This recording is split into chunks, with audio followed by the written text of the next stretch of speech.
Hello everybody and welcome to the Brink as we bring you episode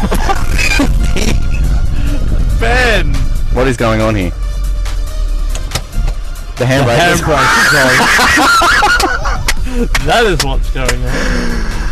Welcome everybody back to the Brink. Handbrake driving. The new trend that's sweeping the nation. What the actual fuck? We are coming to you. Look at the road, Ben. In a car. I'm trying to adjust something here. Hang on. La la la la. You should really look at the road. I'm looking at the road. I'm looking at the road. You really are. We're coming to you direct from the car as the Brink Unleashed 8 is well and truly on the road, literally. And I'm hoping this is going to work, otherwise we've recorded it in a different intro and you've never actually heard this one because I'm not sure on the sound quality on this. We've kind of just thrown together the audio here and we're in the middle of buttfuck nowhere, literally the southernmost point that we can drive in Tasmania and Australia. We're at Whalers Lookout, we've just visited and we're about to go on this dirt road, if you can hear it, and just my little driving adventure there, I was reversing and then I had the handbrake on, whatever. Noah Groves is with me. Hello Noah. With you for now. For now. We have a car incident. Are you just worried because of the way I'm driving right now? Or? Well, it's okay now, but the handbrake stuff. Yeah. For a moment I was thinking, like, great, the tyre is like gone or something like that, and you know, you expect me to be all manly and know how to change it or something like that, but it is day one of the Brink Unleashed. It is 4:15. We have a time limit now of 3 hours and 45 minutes to get to New Bina, which we should make, and if we don't, we're going to call up Penelope and Sue, our lesbian hosts. Well, I mean, you don't know that. They might be lesbians, I don't know. Do you think they are, or? I wait and reserve my judgment. Possibly. But how have you found this? It's not the background noise here, folks. It's like we're very off-road. We are literally on a dirt road at the southernmost tip of Tasmania, and it is very bumpy. And yeah, we are hoping to get onto our sealed road again soon, back near the Paris end of the state of Dover, which we were ripping shit into before because of Boxhead Girl. But now we are literally wishing to get back there. How have you found this trip so far, Noah? Well, I'm missing Snug. As I said before, I've never left Snug, so going out into the real world. Yeah, it's been quite an eclectic journey, just going down south through Dover and our little break in Cygnet and the dirt road, which Ben was just assuming that everything would be perfectly sealed highways all the way down to typical city slicker here. So he was quite terrified when we first got to the dirt road. But I have been to Cockle Creek before, but I've never been to the Whalers Point.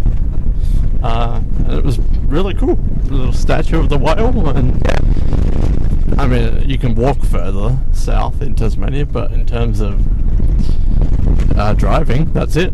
You can't drive any further south? I mean, you can't really drive much further south in the entire world, really. Like, there's a bit of South America and New Zealand, but it's up there as some of the lowest points you can drive in the world, so yeah, that's cool. And you've officially been there? Yeah, and we've, you know, when you lived here your whole life, you got to find exciting things and milestones.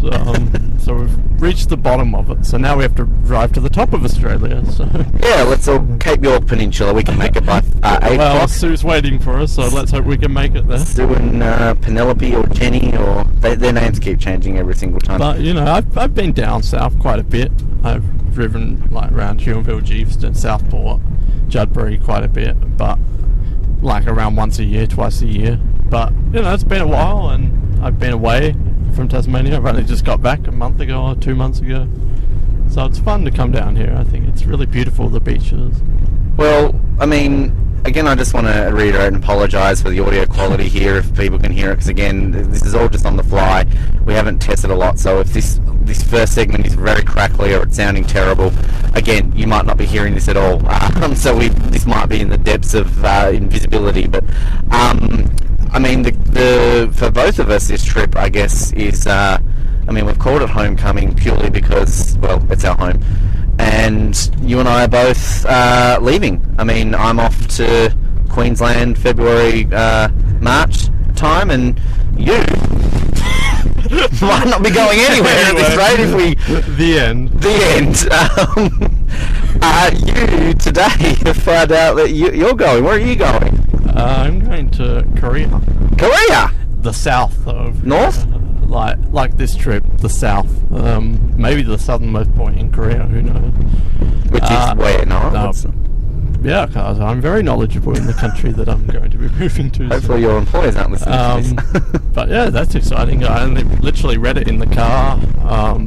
You did? He said, give me a high five. And yeah, I don't know what was my reaction. Was it underwhelming, overwhelming? You held your hand out and you were like, man, I don't even remember. Whoa. The car drove the other way. That was the first time on this dirt road that a car has gone the other way. You held your hand out to me and you were like, Ben, I got the job. Make out with me. No, and he said, give me a high five. I really shouldn't say things like that. People would believe it. And you like held your hand out and yeah. And then you like, I got the job. I'm like, oh, well done. The end. Yeah, exciting though. I wasn't expecting to hear so soon. In fact, I was thinking we may hear towards the end of the trip, and I was thinking I'd be miserable if I was stuck with Ben for 4 days and I found out I wasn't getting the job. So, so yeah, it's kind of makes this trip a whole lot more exciting because I've got that to look forward to, and now I get to see my own state. I miss travelling. I did a lot of travelling over the summer or the winter here. So I miss kind of being in one place. Oh, is that tree? Yeah, the tree that's blocking the road. The tree. We should really be filming this, but we're not. So yeah, it's fun to be kind of travelling again. I mean, it's like the poor man's travelling, just going around your tiny home state. But it's cool. We live in a very beautiful place, and now I'm off. So this is kind of the chance to see it before I go away for a year or more. Yeah, well, I mean, that's kind of the thing. I'm basically with you there in terms of I love travelling and I miss travelling and road trip, why not? And any excuse to film another pointless movie that nobody will ever watch. So, and that also means I can have a guilt-free beer tonight to celebrate. If we make it. Which, I mean, you know, everything closes at like 6 apparently. New Bina might be, or Port Arthur might be like a dry town. It might be like, yeah, it's, old Jim went off the rails. Or they might have like the city gates or something where the whole town gets closed off after 6 or something. Like a car park. Oh, is that bridge? One big car park. We're about to drive over a one-lane bridge. I was going to slow down slightly, man. We don't want to end up in the water. Float our way to Antarctica. Yeah, well, I mean, who knows? Tonight might be like the annual New Bina Spinsters Ball or something like that. We could meet ourselves a wife for the weekend. A wife for the weekend? It's so different on the Tasman. Each or just one wife? Can I just what? I said each. Do we get a wife each, or are we just getting one wife? No, well, look, we've got to make sure that both the residents of New Bina have some, so we'll share. You have her till midnight, I'll have her between 12 and 6, and go to Bishno and find ourselves an East Coaster. It starts as 2, but we could slowly along the trip pick up more company. The fellowship at the ring. Now we just sound like we're serial killers. We're just going to have victims. No, like by the end we'll have 3 people sitting in the back, like different people joining along the way. That's it. We were going to come into this and we were going to have like challenges, you know, drive on the road and not crash, interviews and things like that, and who knows what we'll do. But one of the ones we have done is like at one point in this trip have somebody come for a drive for us in the car. Oh, we got to do that. Like who? Like if we see a hitchhiker, we got to pick them up, and she's an attractive female. She's mine. And yeah, but I mean, like, should we pick up a hitchhiker if we see? We haven't established these ground. No, we haven't had our pre-production road trip meeting. Just got in the car, I had a coffee. You basically said, I'm doing these things, look at this, and I didn't look, and then you said, is it all good for me to book her, look at this, and I didn't look, and now I'm in your car. So I actually don't even really know where we're going on this trip. I'm actually secretly, we're going to Devonport, Spirit of Tasmania. Yeah. We're going to drive to Adelaide. Honestly, you like gave me like this printout thing and you gave me links and I kind of had like, you know, a quick glance, but I honestly Well, it was a I'm pretty... just like, yeah, I'll come. I don't know. Like, you got to admit, I did a pretty good job with the layout, and I made it all pretty. And Yeah, it was good, but you know, I like surprises too. So, well, surprise! You won a new car! but really, I'm just like, Ben, where are we going? What's on the agenda for tomorrow? Where's your little island that you walked out to? No, that's not it. Oh, has it? No. It was Where back was there. that? We passed it. Oh, did we? We don't know where we are. So, yeah. So we haven't established any rules or anything. I just said I'll come along. So now I'm on this trip. Well, we're spending 4 nights together in the same room Oh together. God. So, you stay to your side of the bed. Oh. Just after he says we're staying 4 nights together. I've been the one letting me now. Look, this is still a cleaner episode than last week's with Vicky. What of day 1 so far? I mean, look. Highlights, lowlights. Still so far, but again, we've still got 3.5 hours to go. I'm feeling very stressed out now. As soon as we get back onto these there's some serial killers there. Hide ahead. I'm going to run into that dog again that's on the road. Well, you don't run into that. Dog in the middle of the road just sitting there. I thought it was dead, but then it was like, oh. So Ben, what's the biggest highlight and the biggest low light and the biggest honourable mention? The low light has to be that dim sim. I didn't even eat it, but that was a bad dim sim. That was a terrible dim sim. Dover dim sims. Nah. The gourmet takeaway in Dover, served by Boxface. I just don't think that's mean, Ben. Don't say that. She can't help that she looks like a box. There was this girl. No. And I mean, look, leave her alone. I'm sure she's got friends, but like, she's leave her alone. not the prettiest looking girl in the world. Leave her alone. It's Noah's future wife. No, it's just I only mean off air, not on air. I mean off and on air. Highlight. I really enjoyed that little lookout just we went to there, that Whalers lookout thing. That was nice. So I'm glad that turned out to be okay. So far Ben's 1 from 1 with his Googling and where that we've was been. Good. The coffee at your house was nice. Yeah, that was good. The Mars bar was good. The Bakari sweat. Yep. That actually was quite nice. But yeah, that's, I think we're a bit. Other than that, honourable mention. Yeah, I don't know. I thought it was funny that we went to Dover and I took a photo next to the sign, and then we said, what did we say? Guess it or get it? That was it. Possum Park. Possum Park Lane. That's the rank part of town. You I know think what my highlight was the tourist snug. Oh, look, there's the road out to the station. Rousseau's that way. So say that again. My Noel. highlight was the tour of Snug, Yep. and my low light was leaving Snug. Not the music, listening in the car, or that's been okay so far? Yeah, I mean, Ben's music has delivered a bit more than I thought it would, so... Yeah, well there you go. See? That's not all okay Madonna. stuff on there. Here's a random fact for you. Speaking of Madonna, I found out an interesting Survivor-connected fact to Madonna today. Our beloved PG Law, 2-time player from Survivor China and Survivor Cambodia, was a backup dancer for Madonna.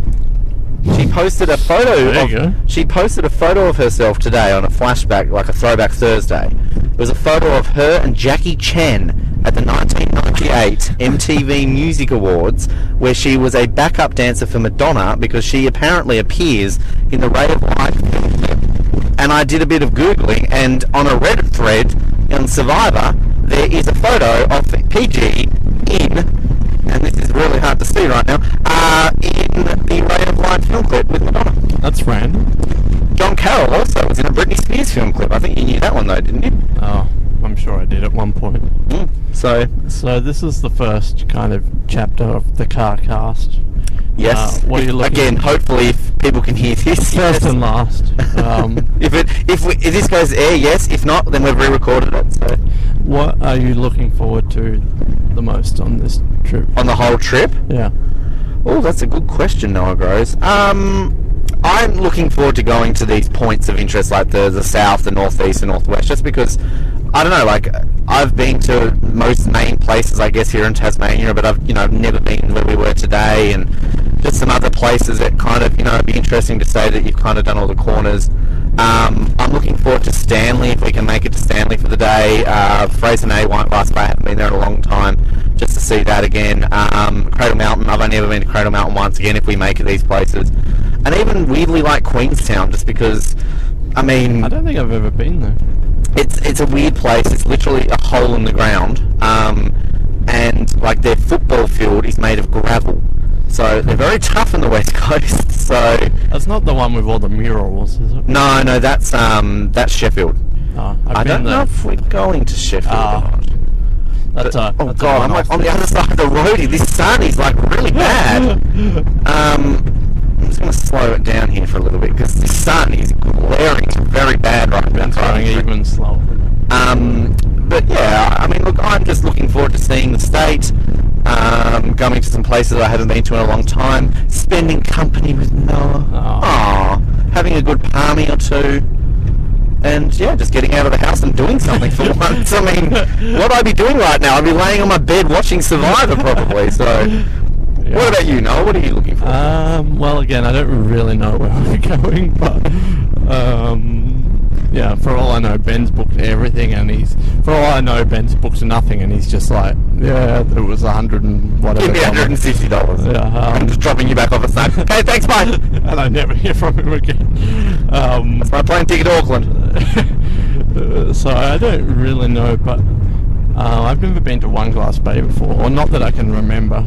Maybe I've been when I was younger, so I'm looking forward to that. And you said there's some sort of walk or something, so yeah, you walk up cool. The Coles Bay. It's like a beautiful town, and there's mountain ranges called the Hazards. It's so beautiful. And if we get there on a nice sunny day, there's nothing. It's like you see postcards, you type it in Google right now, and it's just stunning. The water's like crystal clear blue, and the walk up to One Glass Bay lookout is just stunning. And yeah, it's the reason why it's all hoity-toity now, and all the resorts are there. But yeah, it's a beautiful place. I think my one goal was to go swimming at a beach once on this trip, and I think I was a bit too ambitious. October in Tasmania is... Tomorrow's going to be your day. Tomorrow or Monday, I reckon, on the northwest, or tomorrow, maybe Sunday, driving up sort of St Helens way. But yeah, Monday afternoon, Tuesday, Queenstown, West Coast, Cradle Mountain. We went swimming. Yeah, it's just, we had a really like a 28-degree day or something the other day. 32. And that was a one-off apparently, so I'm disappointed.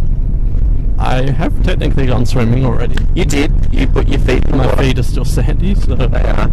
Gets everywhere, of course, it's rough. So yeah, One Glass Bay and finding a good palm. What do you, like, we'd sort of put it out there that maybe we could try and get a palm next to 4 nights, but I mean, I'm on a limited budget and I'm also already fat enough, but I mean, if we did, that would be great. But I mean, are you gonna think that we're gonna have a good palm in the south, the north, the west, or the east? South. Yeah, I'm going on the south. I guess it's just my southern bias. Yeah. Because that's when you're going to get the Cascade draft with it. None of this boat crap. Once we reach north, we're going to be... Which is why I think we need to go to a bottle shop and maybe stock up on our boys in green, because I'm a bit... yeah. Well, once we get north, we'll be getting on the Bogans draft. Well, we're going to be stopping in Sorel, so I think that's where we're going to stock up. My goal is also, like, I have a weird thing whenever I go to, like, a city. I always like to get a newspaper from that city. So there's only 3 to choose from in Tasmania, so I need to get a Mercury today, my beloved. Oh, you should have stolen it from the Dover Gourmet. Could have. I mean, I stole whatever that other one I got was with Jenny coming to do the massage. Classified. So I have to get a beloved Examiner and then a beloved Advocate. So I don't know what they have on the West Coast. I think the goal should be to try and pick up the little kind of local, like we saw the Huon newspaper. I keep my receipts when I travel for my scrapbook. I also do get brochures whenever I can. So little knickknacks like that I always pick when I travel. And of course we're filming all this. We've done some good filming today. We're doing a little bit differently with some confessionals, which I haven't done one yet, but I awkwardly Charlie did one. which was funny. Was it? It was about a 6 out of 10 on the funny scale. 2 out of 5. It's another one of these bridges. This one doesn't warn you though that there's a one-way bridge. I just can't wait to get off this dirt road. Yeah, this is like Ben's dirt ginity here. Which I feel we're going to have a few more of these up Oh yeah. northwest way, particularly on the west coast This is as just well. your practice. West coast as well. Those roads, I'm not looking forward to driving on the west coast. So, yeah, but look, this is fun. I'm glad that we can do this, and obviously this episode of The Brink is basically all going to be centered around our travels. Again, as I keep repeating, you probably might not hear this bit. We might have redone this. If you're hearing this, great. But you'll hear some other things. We've got some more of our fantastic 500 questions, which Noah will no doubt ask me and ask himself at some point throughout this. Hopefully not the revealing ones that Vicky gave us. Oh, a car! Let's wave to them. Hello. Hi. No. Bastard, fuck you! No way back. Wow. We're probably going to get shot. Yeah, they're going to come and shoot us. But yeah, we're going to do some fun things. We brought emergency lost in case we get bored in our hotel room and want to watch boondoggle. But yeah, I'm looking forward to this. I mean, we can end it here if you want to keep talking. I mean, Just also should point out that Ben does have a handheld microphone. I've got a headset on right now. Headset, yeah, he's not driving. There's Which a again is forest. there's a guy falling off a cliff. I love those danger signs, like which again is why the quality of this may be a bit sketch, and why I'll listen back to this later on and think, oh, we can use that, or no, we can't. Because again, I tested all this out last night. I'm like, okay, cool. The setup, I've got my headset, I've got the everything going on here. Noah can have his handheld, and like everything should be fine. But just listening to the quality, and I'm hoping it's just the headphones that have kind of bunged up something in my bag and not the actual microphone. It's not sounding the best, but we'll soon find out, I guess. But we're still on this goddamn dirt road. And we've got a 3 hours and 20-minute time crunch countdown for Sue and Barbara. Look, we'll see how we go for time. And look, I think by the we get to Hobart, it's going to be about a 90-minute drive from Hobart to Port Arthur. So if we can get to Hobart by 6 o'clock, which we've got about an hour and 20 minutes, we should be fine. Worst case, if we don't, we'll give them a buzz and we'll just be like, sup guys, we're coming down, we're just on the way now. We'll have to play dumb. Hello, we're from Germany. Hello! Hello. We are currently in Dover. Port Arthur nearby? We come from Munich. I will say that according to the speedometer, I've driven 224 kilometres today from leaving home. We're on the halfway point of the petrol tank, which is pretty decent. Generally going to fill it up each day, so that should be okay for the Momo. Today is, I think, out of the 5 days of driving, today is the middle day, as in the third longest, third shortest. Tomorrow, I believe, is our shortest day of driving, which is good for our Coles Bay day. Yeah, going for a walk and maybe a swim. And Monday is our longest day from Launceston to the west coast via the northwest coast. So that's about a 500 kilometre day. So then Tuesday, of course, on the way back, hopefully getting back to Hobart nice and late in the afternoon, so that we can make it and bring you coverage of the 2017 Van Diemen's League playoffs as we move towards our 7th consecutive Ice Hockey Tasmania Grand Final, which I'm very much looking forward to getting back. And we're only up to the Death Valley area of this part. Still got a bit more dirt road. We do, but again, we haven't. Where are all those cars? Where are those ladies with the dogs? Yeah, they were never seen again. What happened to them? Yeah, the dog ladies disappeared. Worried for them. Alright. I think we're good for this point. We'll speak to you shortly. Hopefully you heard this. If you didn't, then shit happens. Thank you very much. Good night. Alrighty, we're in Ubina, folks. It's it is literally 10 minutes past midnight, and I'm not sure how audio quality is going. This is going to be one of those episodes where you just have to fucking deal with it, folks. We have found ourselves the Holy Bible, haven't we, Noah? The tea Bible. Noah's just like laying on the bed, and he's like, oh, do you think I could pour tea on the Bible? And he's got a cup of tea, and he's poured tea on the Bible. I'm an opportunist. When I see an opportunity, I don't pass it up.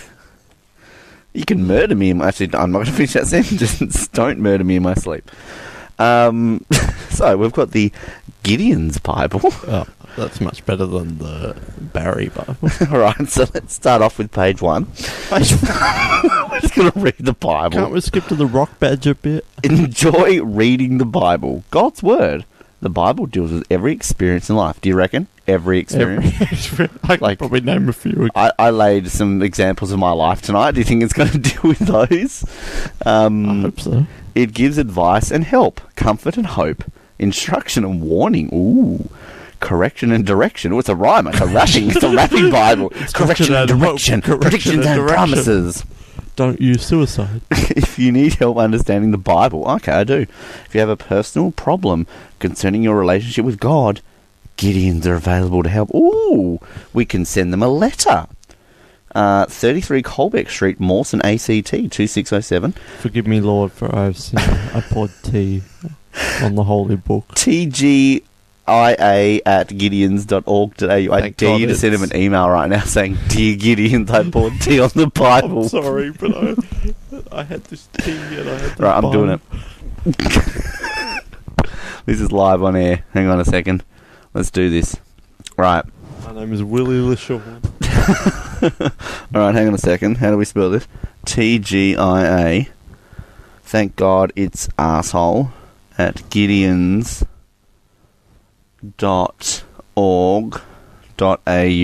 Subject, I have sinned.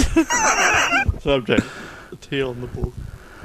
Dear Gideons. Is that correct, or?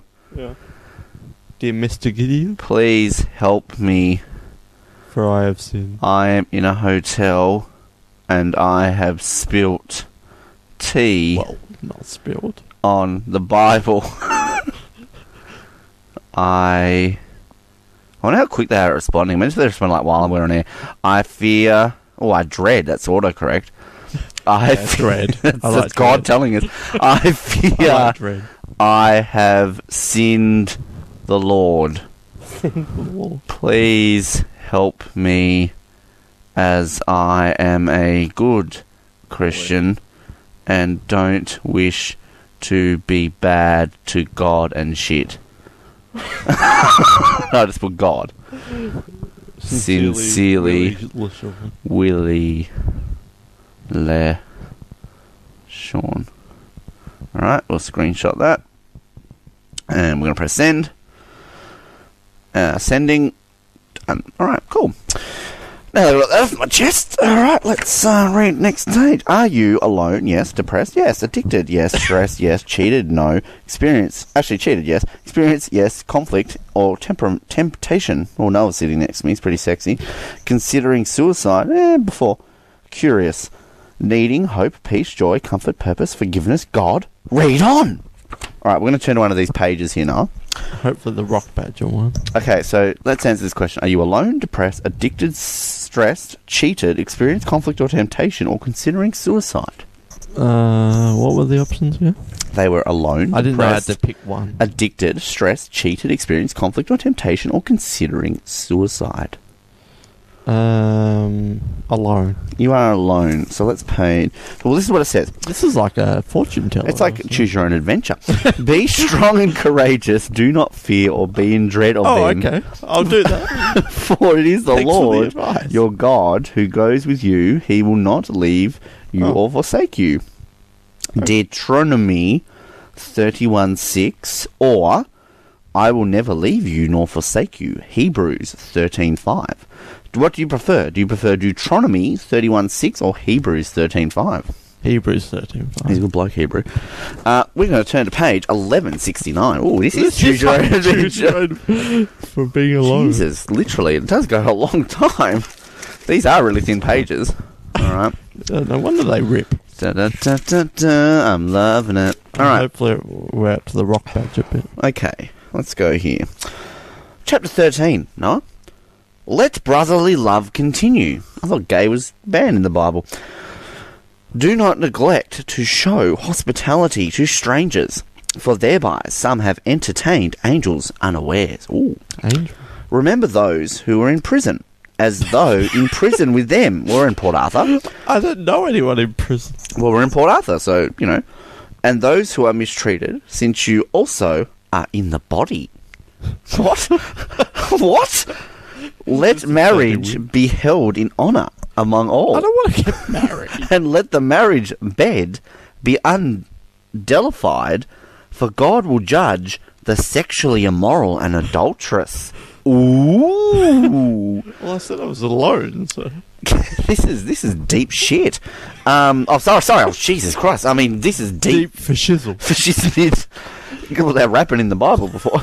Keep your life free from love of money. Ah.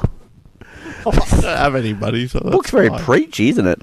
And be content with what you have. Yeah. Well, Ben. I don't. For he has said, sexist, I will never leave you nor forsake you. Oh, thanks. It's not the first person to tell me that. So we can confidentially... Well, if it's confidentially, why are you putting it in the Bible? We can confidentially say, the Lord is my helper. I will not fear. What can man do to me? I don't know. Ask a woman. Remember your leaders, those who spoke to you the word of God. Well, Malcolm Turnbull's never spoke to me about God, I don't think, does he? Will Hodgman? Well, actually, they probably have. Consider the outcome of their way of life and initiate their faith. Jesus Christ is the same yesterday and today and forever. Oh, it's a bit harsh. Doesn't he age? He doesn't change. He might have eaten a donut and he could have put on a bit of weight. No, he's the same. Okay, well, fair enough. I wish I was like Jesus then. Don't Look, it's working. The Bible just made me say, I wish I was like Jesus. You're doing your job. Good job, God. Do not be led away by diverse and strange teachings. Look, there's a warning, Noah. Don't go to Korea. For it is good for the heart to be strengthened by grace, not by foods, which have not benefited. Grace? I like grace. Those devoted to them. Okay. Let's choose a random page. I'm not going with this. What's that got to do with alone? You're very not alone now. All right, so we're now in Jeremiah. I've never been in a cave before. Chapter 46. Hello, Jeremiah. What are you going to teach me? All right. The word of the Lord that came to Jeremiah, the prophet, concerning the nations. Ooh. About Egypt. Concerning the army of Pharaoh Necho. Oh, that's another story.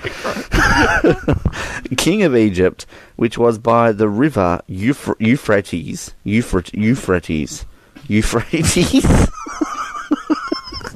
What do you say to Euphrates? What do you say? Garlic prawns. I love garlic. Curried scallops. I love curried scallops. Hello, Praties. We love you. Proud sponsors of the Brink. I reckon we can get the Praties sponsors. It's not too hard. There's like one store left. I don't mind their cheese and bacon one. It's pretty good. It's a good sponsor. I don't mind that. It's pretty good. Yeah, it's okay. At Karchemish. Karchemish. Oh, yeah. Been there. And which, oh God, Jesus, what is this word? Nebuchadnezzar. Nebuchadnezzar, king of Babylon, defeated in the 4th year of Jehoiakim, the son of Hosea, king of Judah. What's this got to do with shit? Poo. Prepare buckler and shield and advance for battle. Oh, it's a battle. Harness of horses. Mount, O horsemen. I thought gaze was banned. Take your stations with your helmets. Polish your spears. Ooh. This is sounding very homoerotic. Kinky is like 50 Shades of Grey. Put on your armour! Exclamation mark. Oh, this is getting good. I see what you mean. I'm into this shit. I'm poo. Shizzle. But shizzle. Why have I seen it? They are dismayed and have turned backwards. Their warriors are beaten down and have fled in haste. They look not back. Terror on every side, declares the Lord, in capital letters. The swift cannot flee away, nor the warrior escape. In the north, by the river Euphrates, they have stumbled and fallen. Oh no! Who is this? Who is this? Who is he? It came from the Bible. Rising like the Nile. like rivers whose water... This is boring. Can we have a new page? Yeah, this is bad. Let's go back to the beginning. That's a bad verse.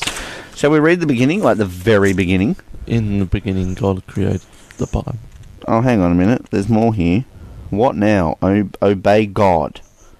It's very ordery. Like, you shall love the Lord, your God, with all your heart. Or what?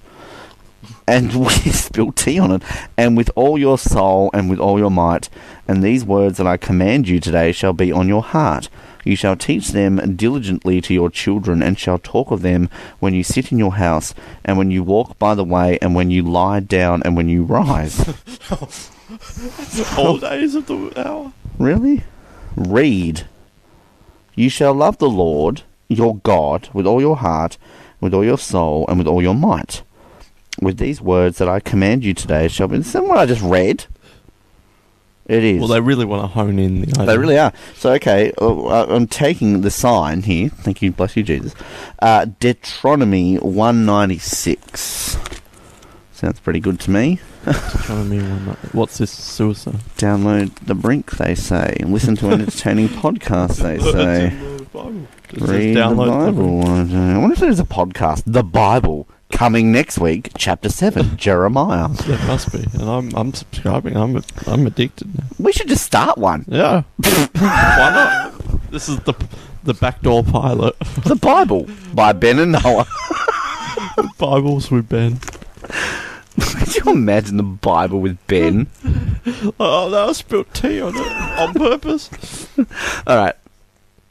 Now this... Oh, sorry, Chapter 6. Now this is the commandment, the statutes, and the rules. Oh, we're on the Ten Commandments. That the Lord your God commanded me to teach you, that you may do them in the land to which you are going over, to possess it. Okay?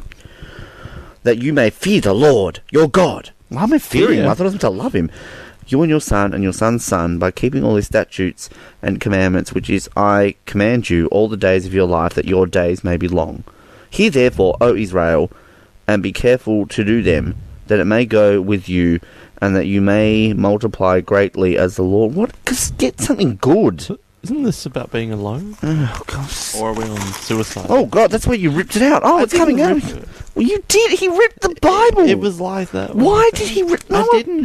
Noah ripped the Bible. I didn't. In the beginning... Here we go. In the beginning, God created the heavens and earth. Just chilling. Doing nothing beforehand. Do something. I feel like I'm ripping off Ricky Gervais here, but, like... Whatever. The earth was without form and void, and darkness and over the face of the deep, and the Spirit of God was hovering over the face of the waters. So there was water, but there was nothing a minute ago. Oh, water is... So what's the water doing? Universal. You know how much water There's water on Mars, so... And God said, let there be light, and there was light. Yep. It's pretty standard. Yeah, well, I mean, flick of a switch. Yeah, I mean, I made light tonight, but I'm not writing a book about it. Not yet.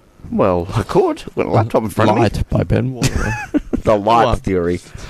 And God saw the light, and the light was good, and God separated the light from the darkness. God called the light day, and the darkness he called night. How did he come up with that? Like, I'm God. Night. Latin.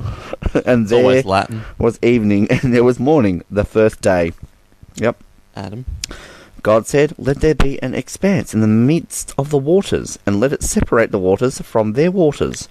The waters. And God made the emphasis and separated the waters that were under the expansive from the waters above the... Just... Yeah, I mean, I'm down for reading it, but I need to condense it a little bit without the water theory. Is there a summary? Who did it? Yeah, like, I need the what's cliff, the plot twist? I want the cliff notes. Is there a sequel? How does it end? Alright, this is a good way. Yeah, the end of the Bible. What does Michael Caine famously say? He gets a movie script, reads the first page, reads the last page. If the character's on both pages, he does the movie. I just need the cliff notes, because I'm enjoying it, but it's just too much about water. Oh, it's sticky. The Someone creation really of enjoyed the water. Bible. Ooh. Why is there so many white pages in the back? The Bible's racist. Oh, It's a blank page. Was it for write you your to notes? Write your own sequel. Oh, God. All right. Literally. Oh, sorry. Jesus. Oh, fuck. I mean, gee, I can't. Oh, Ben. Ew, it's sticky. Why is the Bible sticky? All right. It's the tea, probably. All right, here we go. Revelation 22, page 1205. This is how it ends. Are you ready? I'm ready. If anyone takes away from the words of the book of this prophecy, God will take away his share in the tree of life and the holy city, which are described in this book. He who testifies to these things says, surely I am coming soon. Don't need that. Wow. Amen. Come, Lord Jesus. Ooh, I'm not touching that one. The grace of the Lord Jesus be with you all. Amen. That's the end? So you come at the end and then you love Jesus. Is that the end? Amen. Amen. Is that the end? Well, I was a bit disappointed then. I was expecting more from... Well, there's going to be the sequel, so don't judge it just on part one. I'll wait for the movie.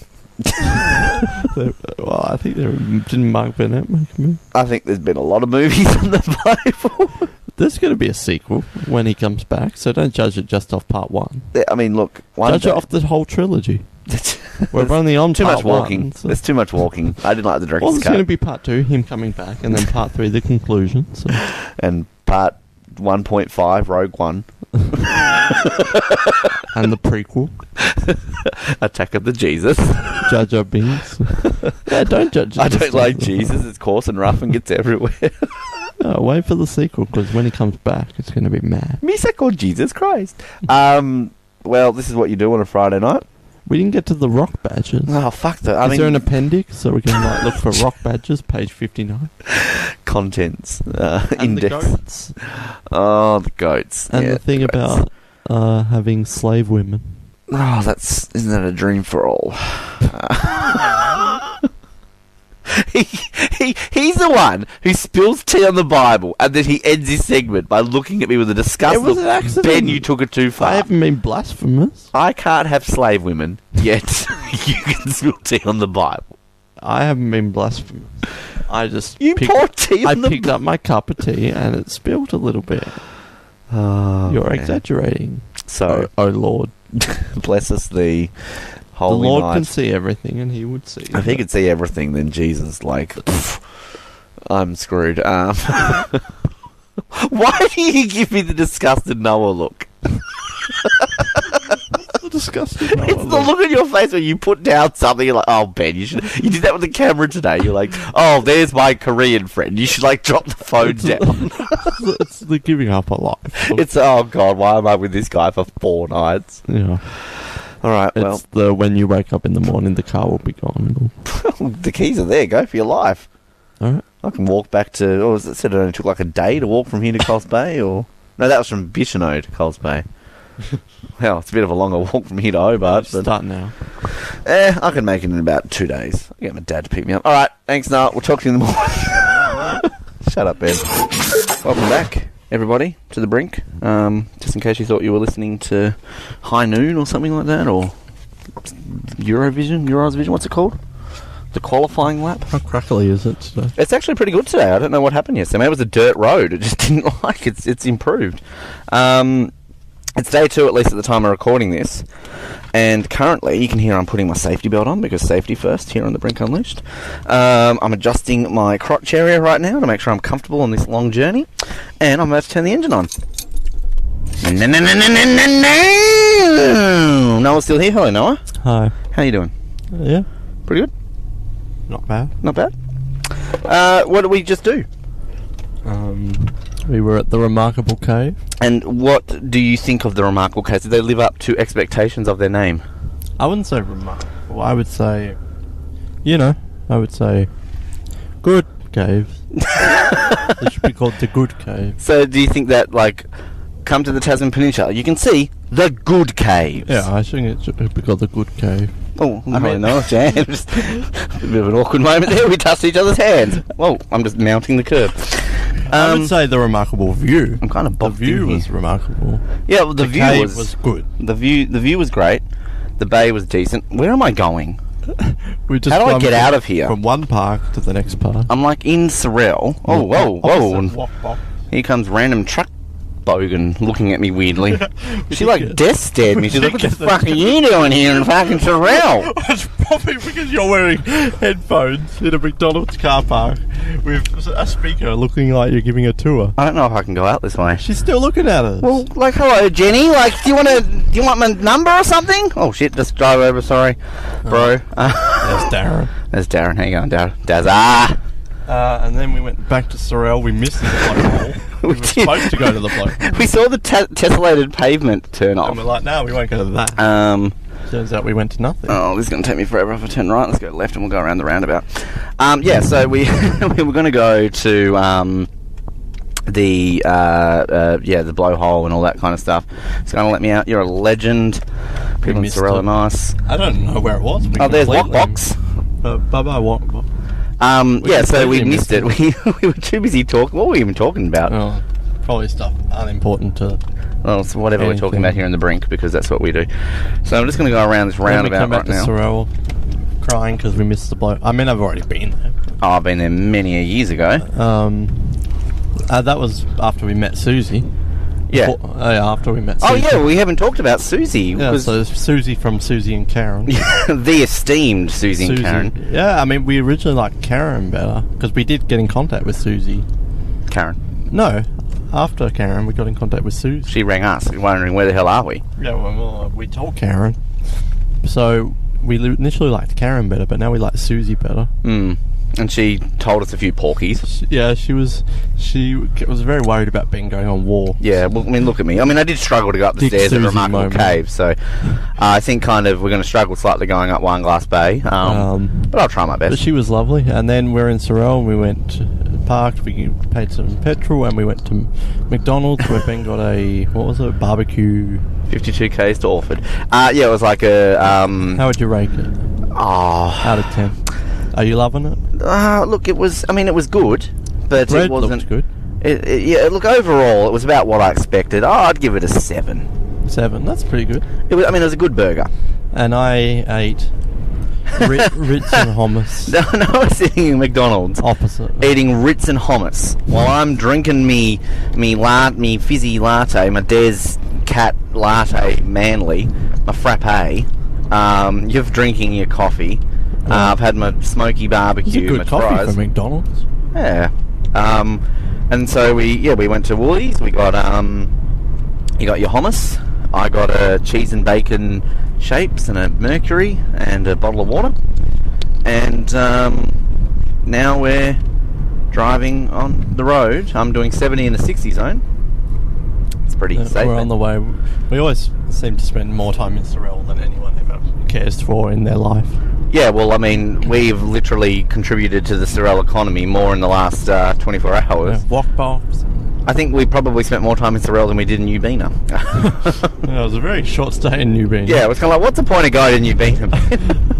We so, 36 Ks to Buckland, 51 Ks to Orford. Buckland. What a happening place Buckland is. Sounds like somewhere in the Shire. There's a Buckland Bazaar. I remember there's like second-hand store there. Oh, let's go there. I don't know if they're still there though. I think the last time we drove through... Can we go to the Ashgrove Cheese Factory? I've never been there. I don't know if that's up this way. I think that's up the... It's near Deloraine, I think. Yeah, that's like the other direction. We'll be there that way on Tuesday. So, that doesn't answer my question. Very dry out here, isn't it? No, I've never been there. No, what was the question? Can we go there? Oh, can we go there? Sure. Why can't we? I don't know why. This is quite dry. It is very dry out here. Yeah, so on the way to... Where? Colesberg. So we're going... So the weather's turned... We're ending up in Bicheno tonight, but... might be able to do our swim today. Bicheno's the overall plan, but we're going to bypass... We'll probably drive through Orford. 53 Ks to Orford, so probably get to Orford in a little under an hour. And then we're going to maybe just stop in Swansea. Swansea's a nicer place than Orford, to be honest. And then we're going to go straight up to Coles Bay. Well, it's actually really up to Coles Bay. You kind of go up and down to Coles Bay because it's on the peninsula, of course. And we're going to maybe just cruise around Coles Bay, maybe grab a coffee in Coles Bay, and then we'll go into Freycinet, which, Freycinet is just a 5-minute drive from downtown Coles Bay. It's not really downtown Coles Bay, it's just Coles Bay. I mean, there's some pretty stuff to see around the Coles Bay area downtown. As well. Is there like a Chinatown? Yeah. Main Street? Theatre District. The ghetto area. Don't go there after 9. The Boondocks. The Boon. Oh, Boon! And then you go into Freycinet National Park. And I've never been to Freycinet. The thing with Freycinet is that it's like you can't there. It's like it's beautiful, and like there's so many little day things you can do, and like everyone goes to Wineglass. That's the lookout. And I think I'm gonna say today we probably won't make it into the bay itself. I think we'll just go up to the lookout. I mean, Susie tried to sell the walk up to Wineglass Bay, the saddle, as like the Susie worst thing ever. Not having it. She was talking like this is the journey to hell. Like my memories of it is that the walk up is like it's not easy, but it's not terrible. It's like a middle ground, and they've like kind of built up a nice path out of it. And I mean, Susie's old. Yeah, well, it's been 10 years or more since I've done it, so I'm sure they've improved the track since I last did it. And then my memories of walking into Wineglass Bay was like walking down. It's very steep. There's lots of like rocks you've got to climb over on the path, and getting up is a pain. And so Susie has no faith in Ben being able to do that. So. But I mean, the beach when you get into Wineglass Bay itself, it's beautiful. Like the sand is just white and it's gorgeous. But like, let's see how we go. See how we feel. I mean, I struggled up those steps at the Remarkable Cave, so 10 steps. Yeah. So, and my leg is cramping up from driving. We didn't take the Bible. That was sad. Yeah, I hope everybody can I just point out? Like, I hope you enjoyed our little Bible segment. Did that make the? It did. Yes, people would have heard it by now. But if it was blasphemous, then I'm sorry. Like, if that was a joke. You. Again, this is the show that literally a week ago had a girl on talking about how she wanted to peg people, and I told the story about a girl wanting to finger my asshole. So that is generally how the Brink has turned recently. So if you're offended by the Bible but not what was talked last week by Vicky, then it was a joke. Yeah. I mean, it wasn't even a joke. We learned some stuff. I was learning. It's just a bit long-winded. That's the only. If they shortened it, great book. It's very waffly. Like, yeah. You know. I don't need to know the ins and outs of the creation of water. Just water. God created water. God, that's all I need water. to know. That's like midi-chlorian level. I don't need to know the midi-chlorian argument. The creation of water. And Shmee, like, what a slut. Shmee. What are you doing, Shmee? So, yeah, we didn't take that. So if you get room number 15 at the, what was it called? Susie and Karen's house. Parsons Bay Retreat, you've been at. Yeah, then hopefully the Bible's not too sticky. Now, we got some emergency questions, which do you want to get to now, or do you want to do a separate segment on those? We can do them. Let's get some now. What we might do is we'll do something. Noah's going to ask something to me. You can answer it yourself too, though. I love this sign here, ladies and gentlemen. Speeding. Slow down. Okay. Simple.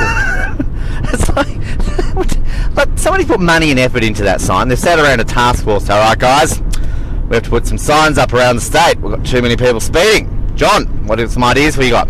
Yeah, well, I just thought we could go with something, you know. I was thinking maybe they could slow down. Yeah, that might stop it. Oh, John, you're onto something. That's like murdering people. What do you think? Well, look, it's going on that notion. I was going to lead with speeding question mark. Oh, good, yeah. Kate, you're leading well. They know that there's speeding. They know what it's about. Now, Barry, you look like you've got something. Okay, taking what Kate said and John said, speeding question mark under it. Slow down. Oh, triple point. We've got it. Guys, we just saved 30 lives. Fucking amazing. Yeah. That's how they came up with it. Groundbreaking. So, emergency questions. Again, what's the comedian's name again? Richard Herring. Richard Herring, completely legend. Ripping him off. Now, I've asked these to Noah. I've asked these to Dakota. We infamously asked them to Vicky last week. Now, Noah asked some of these to me, and I can't really ask them back to Noah because I'm driving. So, that's fine. He's going to ask me a few, and then you can answer them back yourself, or we can do a separate segment at one point with you when you're in the car. I mean, it's entirely up to you, Noah Groves. Microphone close to your face would be good. I'm just reading. That's good. People are listening right now. Do you know who Keith Allen is? Mr. Allen's son. What would it take for you to fillet the actor Keith Allen? Don't know. What does he look like? Is he attractive? Don't know. Take a lot. What's your favourite cheese? Oh, God. That stole that question from me! That was a Brink Famous 5 question. Fuck you, Richard Hemmon. What do you mean? I like camembert bread. It's a cliche answer. Oh, I love camembert. But we should get some camembert for our beer tonight. I'm a bit more of a brie than a camembert. Oh, we can get brie. But I don't mind both. I'm a soft cheese man. Have you ever seen a ghost? No. Has your sibling ever seen a ghost? Yes. What's your favourite historical character? Jesus. Oh. That's a good question. Hitler. he a character? Well, I mean, it doesn't specify a fictional or a real one. What is love anyway? Lady, don't hurt me no more. Don't get the Would you joke. rather have the attributes of a radiator or a fridge freezer? Fridge freezer. What do you think happens when we die? Let's find out. We die, that's it. There's nothing. You become worm food, or you get blown in the wind. What's it like being Ben Waterworth? How long have we got? Not good. If you could choose one thing for your armpit to dispense, what would that thing be? Money.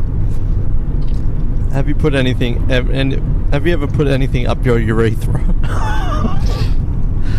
Oh, you did last night with me. That was fun. No, I haven't, and I don't think I ever will. What is the meaning of life? Was it number 42 or whatever that joke is? The meaning of life is to make podcasts. There is no meaning. Suck it up, biatches. That's what it tells me I have to say to you when you tell me the answer. Would you rather be a cow or a badger? A badger. Have you ever seen a famous TV animal in real life? I saw stuffed Farlap at the Melbourne Museum, and Farlap was on TV, so... Actually, no, I have seen a famous TV animal. I've never... reality rally. There was a dog there that was on, like, some reality show, and it was there, and you could get it to do a paw print autograph. I have no idea what reality show it was on. I'd never heard of this dog, but according to people there, it was a famous TV dog. So, yeah, I have. Have you ever tried to communicate with the dead? I haven't, but my mum and my friend Jaden once tried to do a seance at my house. What, together? Yeah. Now that's a story. Your mother and your close friend tried to do a seance at your house. You can't leave it at that. Well, I mean, it's apparently our house is over 100 years old. So, and like my mum believed in all the orbs and ghosts, so, you know, she'd film it like, oh, there's orbs here, so, you know.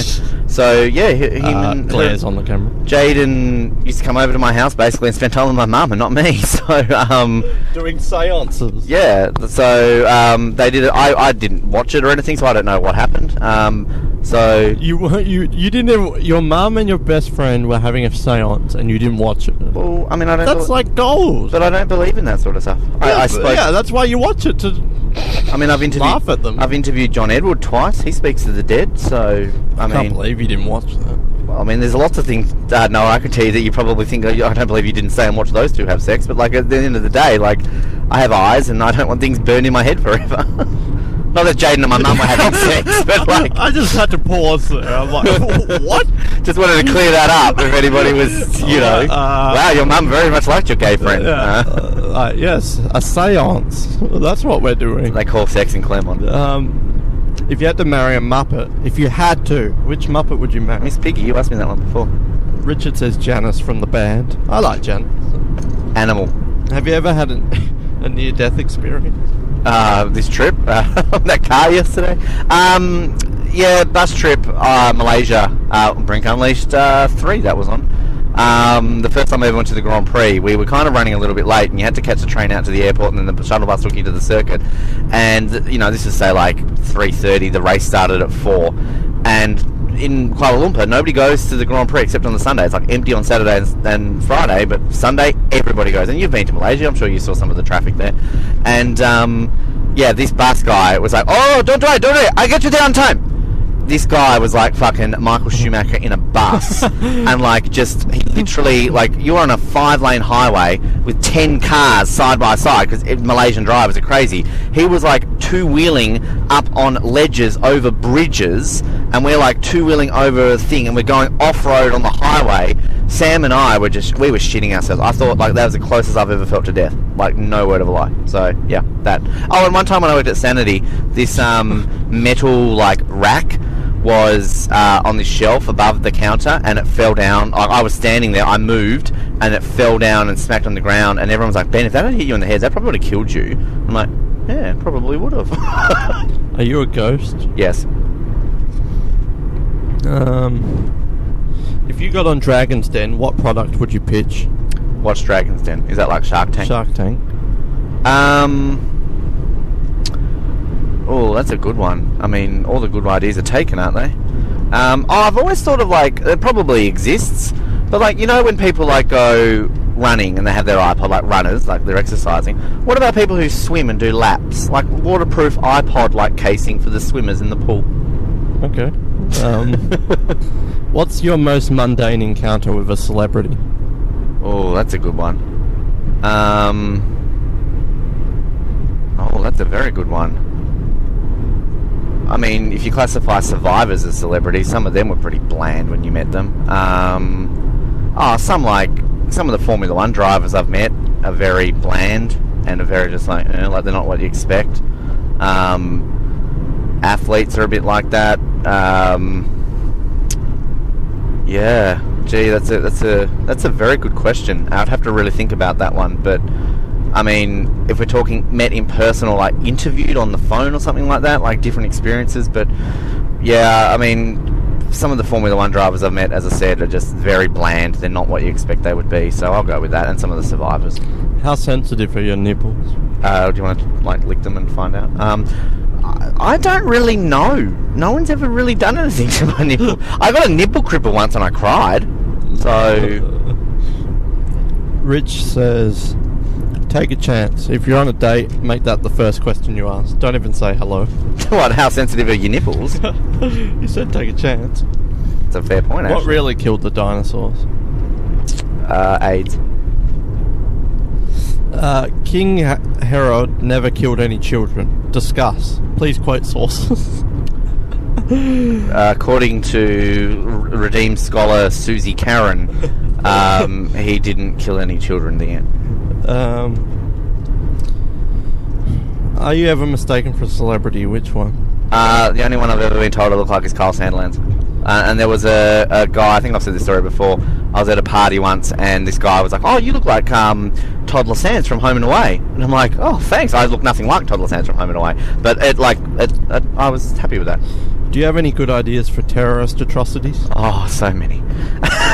Here's one to set you off. Rich says, explosives in Barocca form that you can just add to the water on the aircraft, or boob bombs. I have loads of these. I'm prepared to sell the highest bidder. Look, I think I might ask you that question, but like in all seriousness, and hello Australian government if you're listening, I'm not going to do this, but like Hobart is like probably one of the easiest places to commit terrorist atrocities. Like if I could get my hand on a gun and like I went to like a Hobart Hurricanes match, I could mow down the entire southern stand pretty easily. It's not that hard. I just go on the hill, put a bomb on the hill at a Hobart Hurricanes match. They don't search, like they search your bag, but they don't search my body.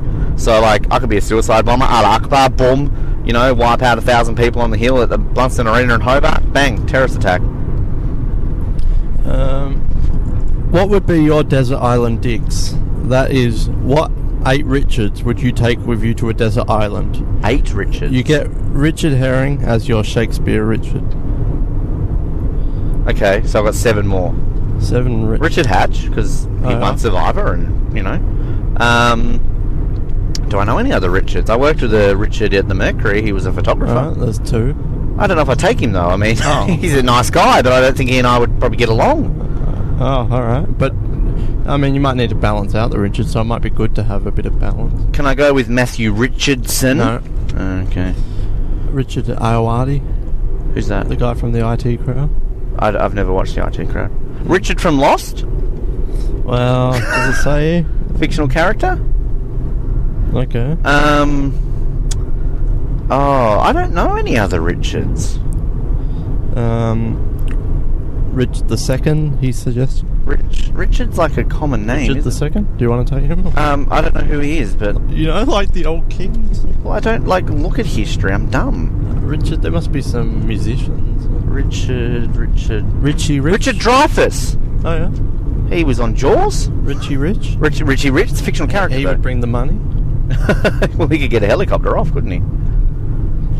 Oh, it's a hard question. This guy behind me, can I just point out, like, he's getting impatient. He's had 2 overtaking lanes, which he could have just done what that woman did and sped off. Now we're going to be stuck behind a hire car here, which is fine. I'm liking the slow drive, so. If I got turned into a turkey right now, what would you do?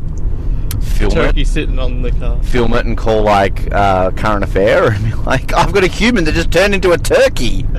No one would believe you. Exactly true. Why can't everyone be babies? It's a good question. Sometimes I wish I could just be babies. I think you wish you like a baby, but you could like have your thought process of now. It's like just laying there. Although it'd be a bit awkward though, because your mum and dad would be like wiping your bum. You know, I'd go for it. You kind of get bored after a while. I feel like, you know. Yeah. Have you ever had the opportunity to assassinate a public figure? Plenty. I mean, like the one that I loved the most was so when we interviewed James Blunt for the Brink. So I was still with Louise because she came in and took photos. So we showed up and we were like, I don't know, half an hour early, and we just waited, and then like I think it was CFM didn't show up. So like they came, the manager was like, oh, well, the other radio station is in here, you can have longer with him, so off you pop. So like they walked us through the door in entertainment centre, took us backstage, and we walked into like one of the rooms, and there was this guy sort of just standing there like bending over, like getting something out of a bag, and I thought that was like, he's like, I don't know, somebody. Turned around, it was James Blunt. I'm like, oh fuck, hello James, how are you? So like they just left Louise and I in this room alone with James Blunt So you for could've like killed 20 James minutes. We could have killed James Blunt. Like Louise and I could have just pulled out a knife and just stabbed James Blunt to death. Together, you probably could have taken him down. Easy. So I mean that's the most notable one, and plenty of like, I mean, how many times has Will Hodgman been in our studio? He doesn't bring any like advisors or anything. Like we could have assassinated the Premier of Tasmania plenty of times. So yeah. Does sex with a robot count as cheating on your partner? Rich says no. Rich's wife says yes. I'd say no. What crimes have you gotten away with? Downloading. Speeding today apparently. Being ridiculously good looking. Have you ever flown a kite? When I was little, yeah. I wasn't very good at it, but you know. What song would you like to replace the national anthem? Say that again into the microphone so our listeners can hear that. What song would you... I did. I just put it down after. Either K-San or Land Down Under. K-San. I think, look, in all fairness, I think we need a new national anthem. I think it's a bit boring. I don't, because it just does not matter. But well, I think you need to have some national pride, Noel Groves. I strongly disagree about Waltzing Matilda. That should not be our national anthem. Do you really see us standing at the Olympics singing about a man who drowned himself because he got caught having sex with a sheep? No. So, like, it's a great Australian folk song. You know, proud as punch to have that as a great national song, but not as a national anthem. But yeah, I think we need to have a new national anthem. Is sex with ghosts cheating? No. No, it's not.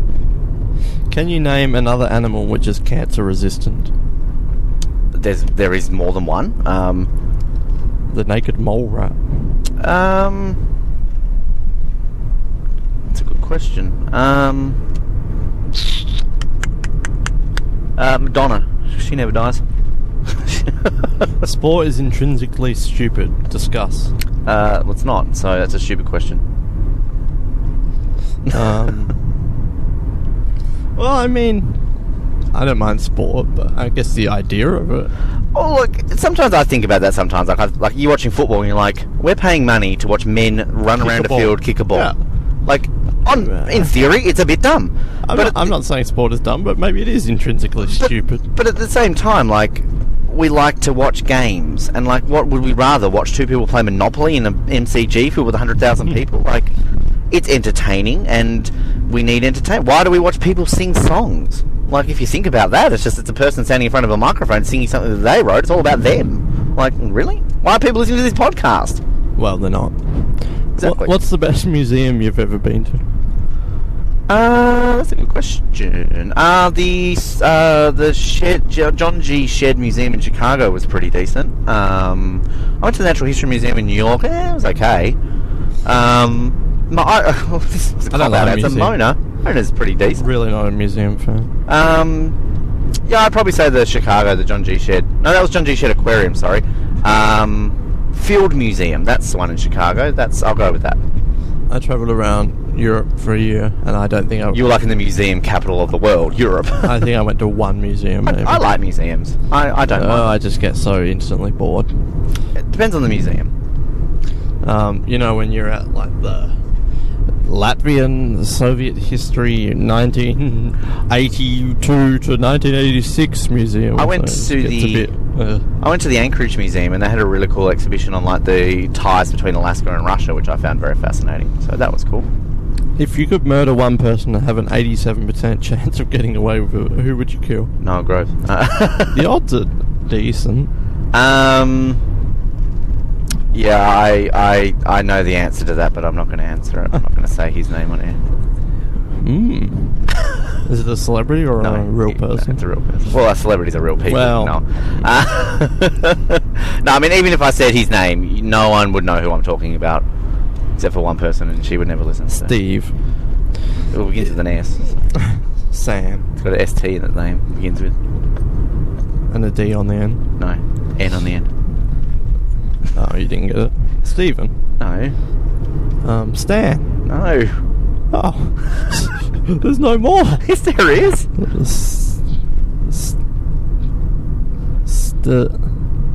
Stefan. Take a few letters off the end of that. Steph. Back a few more. You got to add a few more. Nearly. Stephen. No, Stephen, but with a similar, different sounding. Stefan. Yes. Oh, Stephen. Stefan. Come on, I got it. No one knows who I'm talking. Is Dutch a genuine language, or are the people of Holland just taking the piss out of us all? I'll go with the second part of that. If you could jump into a pool of something, what would it be? Water. Should penis transplants ever be allowed? What are the possible terrifying consequences of such a procedure, in your opinion? Do you need them? Like, is that life-saving? Like, well, just if you want something to be... I guess if you're the last man on Earth, then that's people are getting plastic surgery, and they don't need that. But they get the skin from your legs. That's how you get penis enlargements. Not that I know that. A friend told me. But, I don't think that's a valid surgical procedure. And do you really want some other guy's dick on you? Like, even if, like, you got some porn stars, like, massive dong, you're going to be walking around, oh, this is Gerald's penis. Like, he was married to, like, this woman and probably stuck it in. Like, nah. I think that's a silly question, Richard Herring. Well, Rich says, I just fear that a rich man will harvest my beautiful penis for his own use before I have finished with it. Yeah, I mean, look, you know, penis is a penis. Vaginas are more attractive. Let's not bring up goats. Have you ever tried sushi? Yeah. Have you ever tried sashimi? Yeah, I threw it up. Have you ever demolished a wall? I punched a wall, put a hole in it. Oh, this is a good question. What's the worst incorrect rumour you've heard about yourself? That I was on Survivor. Oh, yeah, that's true. That was a rumour.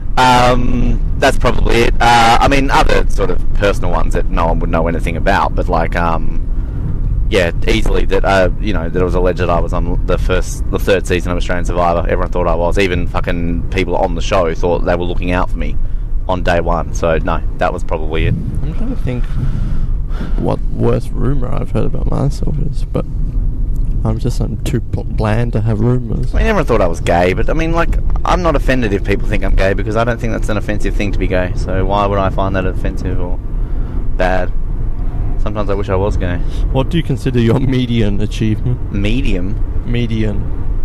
Like my average achievement? Yeah. This podcast? If you could have a part of the human body named after you, what would it be? Penis. Oh yeah, suck my Ben. What age would you like to be when you get to heaven? Presuming there is a heaven and you get to choose what age you'll be up there. 20.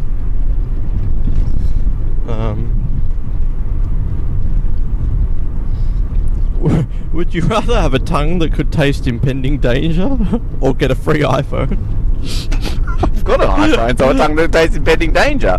That would be a good skill to have. Have you ever been in the vicinity of a Bigfoot, but not seen it, but sensed it watching you? Sure. I mean, I've been in the wilderness in Alaska, and that's where they've been, right? So. Would you rather have the ability to shoot bees out of your eyes, or have a pair of shoes that never needed to be cleaned or repaired? Bees out of my eyes? I mean, that would be a cool party trick, and you'd be famous, so... I don't give a shit about shoes. I own 2 pairs of shoes, so... How many fingers was Richard Herring holding up as he first asked 2. this question? It was 3. Ah, damn it. Alright, let's do a few more. I think you asked me to rank my sources again? Do you know the way to San Jose? No. The correct answer is not from here, no.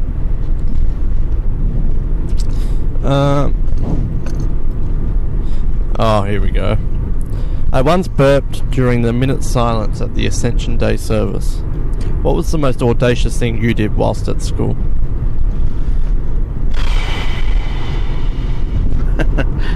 I have this really awkward memory when I was like in grade 1, which I don't know if you want me to be completely honest about, but sitting at this table with this girl, and she like literally flashed herself like underneath the table, and like I flashed myself to her. I was like, well, it was grade 1, so I would have been like 8.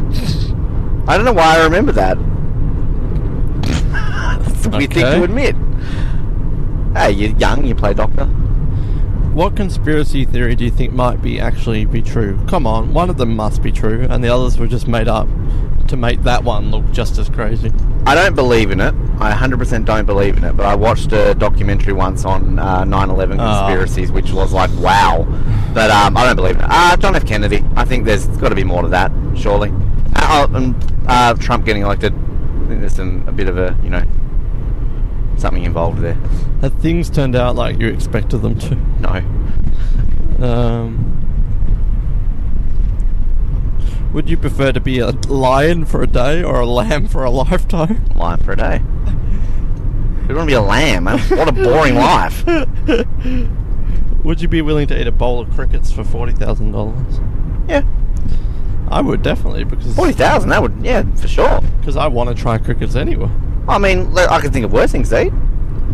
What's the most unconvincing lie you've ever told? That's a good question. I must have told a completely unconvincing one. When I was in primary school, for some reason I used to lie and say that I'd been to America. I don't know why I used to tell that lie. So, yeah, it wasn't very convincing. So, yeah. I'll ask one more page, but I'm getting car sick though, so... Well, go with it then. How many different human beings' poo have you had to deal with? Mine. That, like whenever I've been offered to change, like, my nephew's or niece's nappies, I run to the hills. Can't do it. Yeah, mine. 1. That's it. Who is the most evil person you've ever met? Well, I went to, I told this last week on the show with Vicky, one of the boys in one of my high school classes, he murdered someone, so he's in jail right now. So really? He, that's interesting. He picked up a Chinese student from, Mykonos. Is that him? Yeah. You went to school with him? Raped her and strangled her with a PlayStation, caught her, buried her in Mount Field, yeah. Stavros. He, saw him about 6 months before that happened. I remember talking to him for about 5 minutes, and then his brother dated a very good friend of mine, because I remember when it all hit the news, I texted my friend and was like, holy shit, is that who I think it is? And he's like, yeah, things aren't very good at the moment, because like her, long-term boyfriend's brother. So yeah, I that's pretty evil.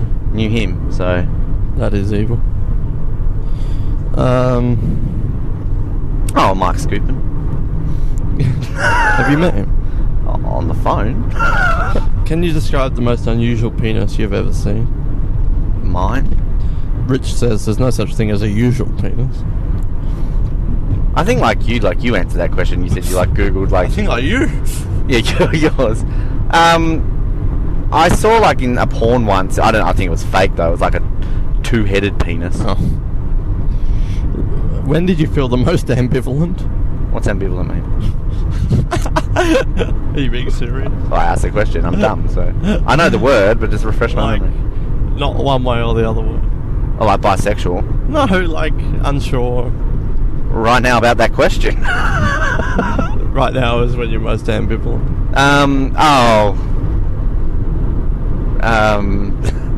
Fuck it, I'll just say it towards the end with Louise. Hi Louise, if you're listening, you're not. It's all good. Okay, a few more. If you got me in car seat, I don't want you to vomit in the car. What's the strangest thing you've ever found in the fridge? put the barbecue sauce in there once I didn't realise it, and I'm like, where's the barbecue sauce? Well, oh, it's in the fridge. I don't know, I haven't really found anything strange. Like, I mean, old stuff that you kind of throw out, and you're like, oh god, that should have been thrown out. Like that cordial I was telling you about yesterday that was like a year overdue, and I was drinking it. Like, oh! So, Okay, last one. What is your third earliest memory? That is not your earliest or the next earliest, but the one after that. I remember bits and pieces of when I went to Sydney when I was 5 years old. And my first memory, I was like 4. My 4th birthday. I remember my 4th birthday. Although I think I remember, I always tell this story about when I was like in a shower somewhere with my dad when I was like, we were travelling like on the Spirit of Tasmania. And I would have been only about 2 or 3, but I vaguely remember that. So, yeah, no, I'll go with that, sure. Alright, that's it. Alright, well, this is this segment. I was going to vomit, so Noah can hit stop. And Any closing remarks? My favourite sauce is smoky barbecue. We're going to do more. We'll get some Noah some questions when we've like pulled over somewhere, and yeah, we're filming a lot of footage. We need to do a video soon. We'll probably do one once we get through Warford. But yeah, it's the East Coast. I haven't been up here in a long time, and I'm looking forward to it. So let's keep going on with this road tripping version of the Brink with our weirdish commentary and quality of the audio. But yeah. Bye. So we're out of the car and we're on the walk up Freycinet to Wineglass Bay, and recording on the phones. Probably the audio probably sounds the best audio you've heard on this episode. I'm not driving. Noah, how are you? I'm good. I'm enjoying the walk. Noah reckons it's pretty easy, and considering we're not even at the steep part yet. Giant boulder. That's a nice boulder. Boulder in the seat, That's a play. The boulder in the seat. Coming soon. Oh, 40 minutes? We could watch an episode of Lost while we walk. Anyway, it's a pointless audio, but just thought we'd share our experience so you can see we get out of the car every now and then. I got up close in person with a wild creature, and thank you, Noah. 10 minutes. It did not take us 10 minutes to walk that far. I think it's a Tasmanian thing. We're going to be here in 5 minutes. Franklin Square, 10 minutes. You're right next door to it. Anyway, I'm going to stop because, as you can tell, I'm starting to... and we're not even at the hard bits. So, let's we'll do an audio at the top. Or on the way back down. Or whenever I feel like it.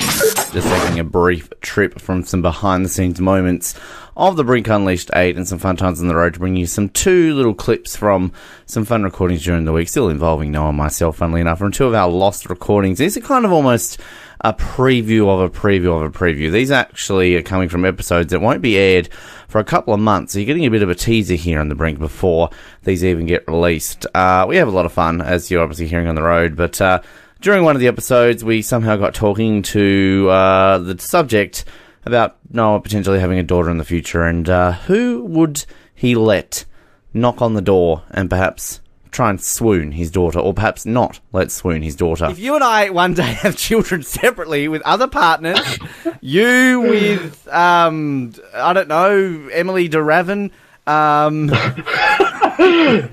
why not? me with your friend Emily, it's... And we raised... I knew you were going there. We have to use Emily's in there somewhere. We raised daughters, and like we've got a son knocking on our door, son-in-law, like, Mr. Groves, I'd like to marry your daughter. You're just going to be like, yeah, okay. Like, Yeah, so, what are you doing here? unless it's, I don't know, like, who would you not want to marry your, like... You! Let's be honest, that's probably realistic. 60-year-old me, your 18-year-old daughter. Knocking on my door? Oh, Ben, I haven't heard from you in a while. How you doing? What do you want? Yeah, good. What do you, Mr. Groves? I've been sleeping with your daughter, my 18-year-old. My 16-year-old daughter. I'd like to marry her. No!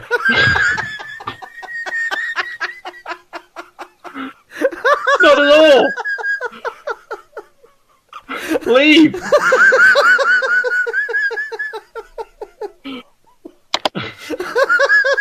I've lost it. Not a chance.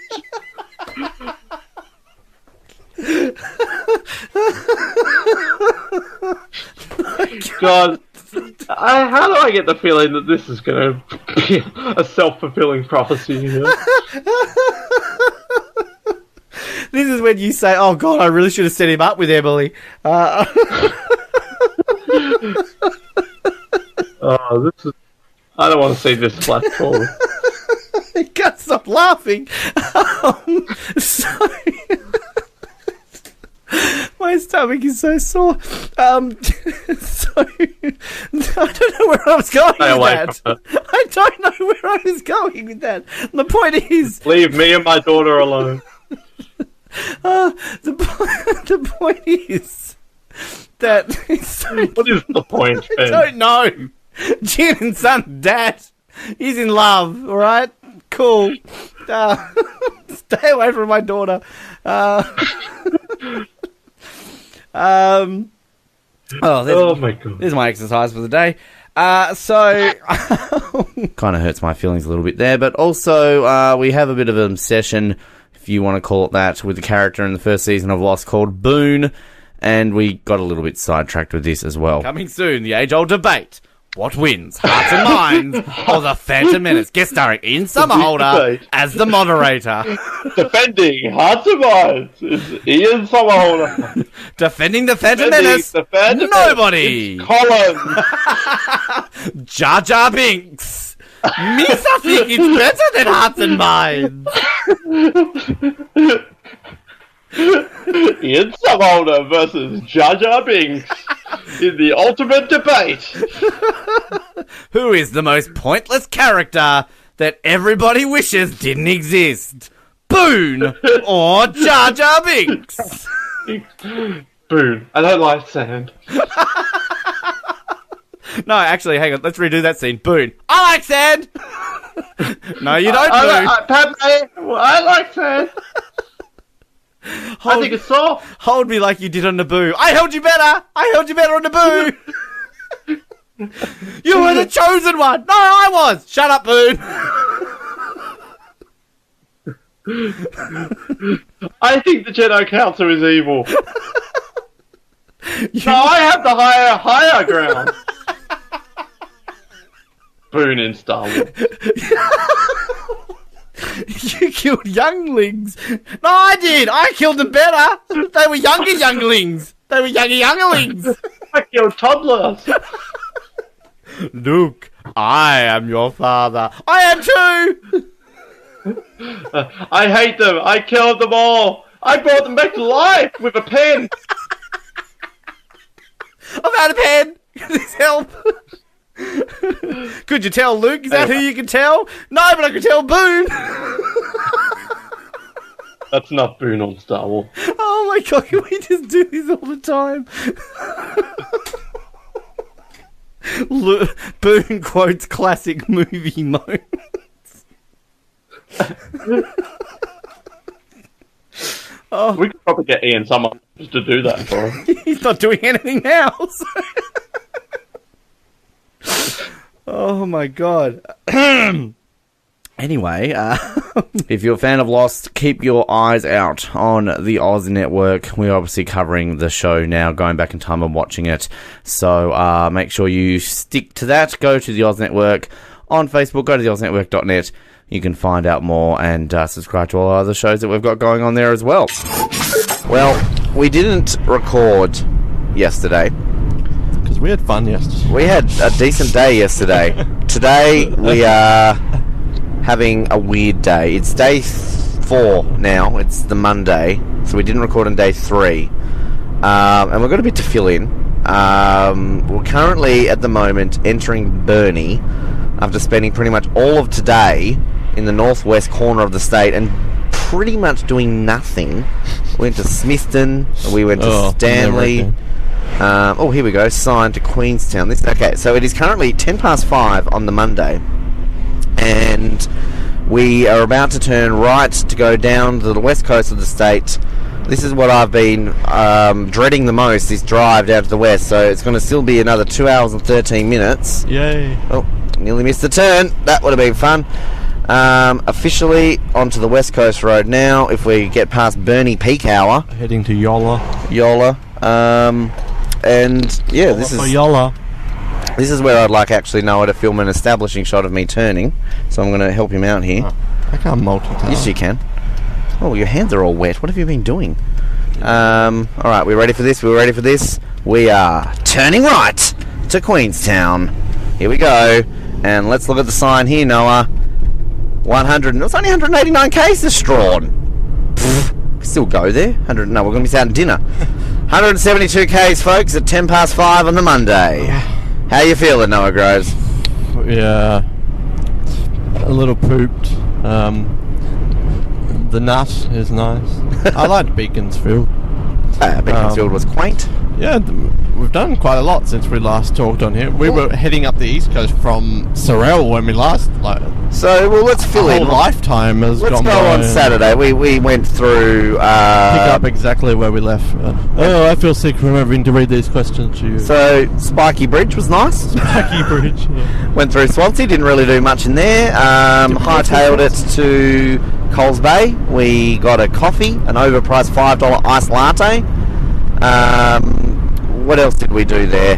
We got some photos. We filmed some stuff on the rocks. I jumped. You jumped. Then we drove into Freycinet. I paid like $24 to get in. Noah's paying for Cradle Mountain tomorrow, so that's where it comes into it. Which is like $30. Well, yeah, a little bit more. Then we went to the Wineglass Bay Lookout. I nearly died. Actually, before that, we met a little kangaroo with a wallaby in its pouch. Met a couple of them, actually. Did the Wineglass Bay Lookout. And I think probably in our last segment, we had Susie telling us, oh, it's pretty bad. And I said, oh, no, it's not that bad. When I was younger, it was not that bad. It wasn't that bad. It really wasn't. It was just because I'm incredibly unfit. So I had to take a little bit more time to get up there. It was really sunny and nice when we got to Coles Bay. Got some great photos of the hazards, which have been on our Facebook page. Just to add a bit of atmosphere there to the episode. And this is why no one listens to us, among many other reasons. Because I also don't get to the point when I'm trying to talk right now. It was a bit cloudy when we got to the lookout. We met the old moles, a bunch of 5 women who were travelling down from Melbourne. We had a bit of an interview with them. That'll be in the documentary. I tried to pick up 2 American girls very unsuccessfully. Noah got pissed off. Then we had a bit of a conflict when we walked back down. Split up. Noah wanted to go to Wineglass Bay. I did want to go, but I knew I couldn't make it back up because I could barely make it up to the top on the easy part of the trail. And if this says fucking welcome to Wynyard, I'm hanging myself. Drive safely. Well, stop reminding us where we were.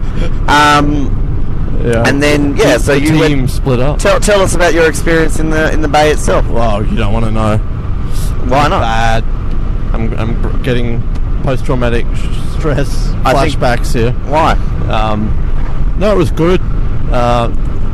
I had no contact with Ben. There was no Wi-Fi or data. Wineglass Bay doesn't have Wi-Fi. Well, there was no reception, so for all I know, he got pissed off and just left.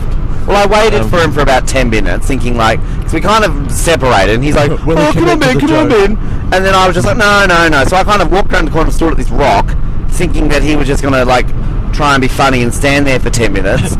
So I texted him. I'm good at committing to jokes, as you know. So I said to him, oh, are you going to the beach or not? Waited 5 more minutes, didn't get a reply, so I'm just like, oh, stuff it, he knows where the car is. So I just walked back down. Took my sweet ass time walking down because my legs were, very, very sore and buckling. I didn't get the message till I reached the beach. Reached the beach? Oh, what's going on here? Yeah, great. Yeah, now we've got traffic jam. There's a bike rider. It's road to Queenstown. Yeah, so I didn't film anything because I got no memory, so we can't see the other side of the split up, but I had a bit of a run on the way down. What is going on here? Why isn't this car going past the bike? What is this car's... what the hell? The problem is the sign said 30 minutes, and I thought that was return. But it was 30 minutes one way. And I ran it, but even uphill is So my legs are kind of sore from that. But You made great time, because I got to the car, was hanging out with my second skip with the Joey, and basically I got in, sent you a text saying I just got here. I was like recovering and just breathing and drinking, and then 10 minutes later he comes. I'm like, oh, no, I've been all the way down. Hello? And back up, and then I was, because I thought you would have been in the car for at least 40 minutes, like on your phone, getting mad. So I almost overlapped you, which would have been funny, but then I got down there. I passed some people who were up at the lookout who I helped take a photo for. Went to the beach. It was beautiful, so beautiful. But didn't have much time to spare. Ran up the hill, the treacherous one that you had warned me about before. So that was difficult, but I'm glad I conquered it. Past the Spanish people again awkwardly. Like rushed down the hill, and then you were there in the car, and you were all red and bothered, and I thought that was because you were like, but you were just tired. It started to rain a little bit too. That's probably the only time we saw a bit of rain.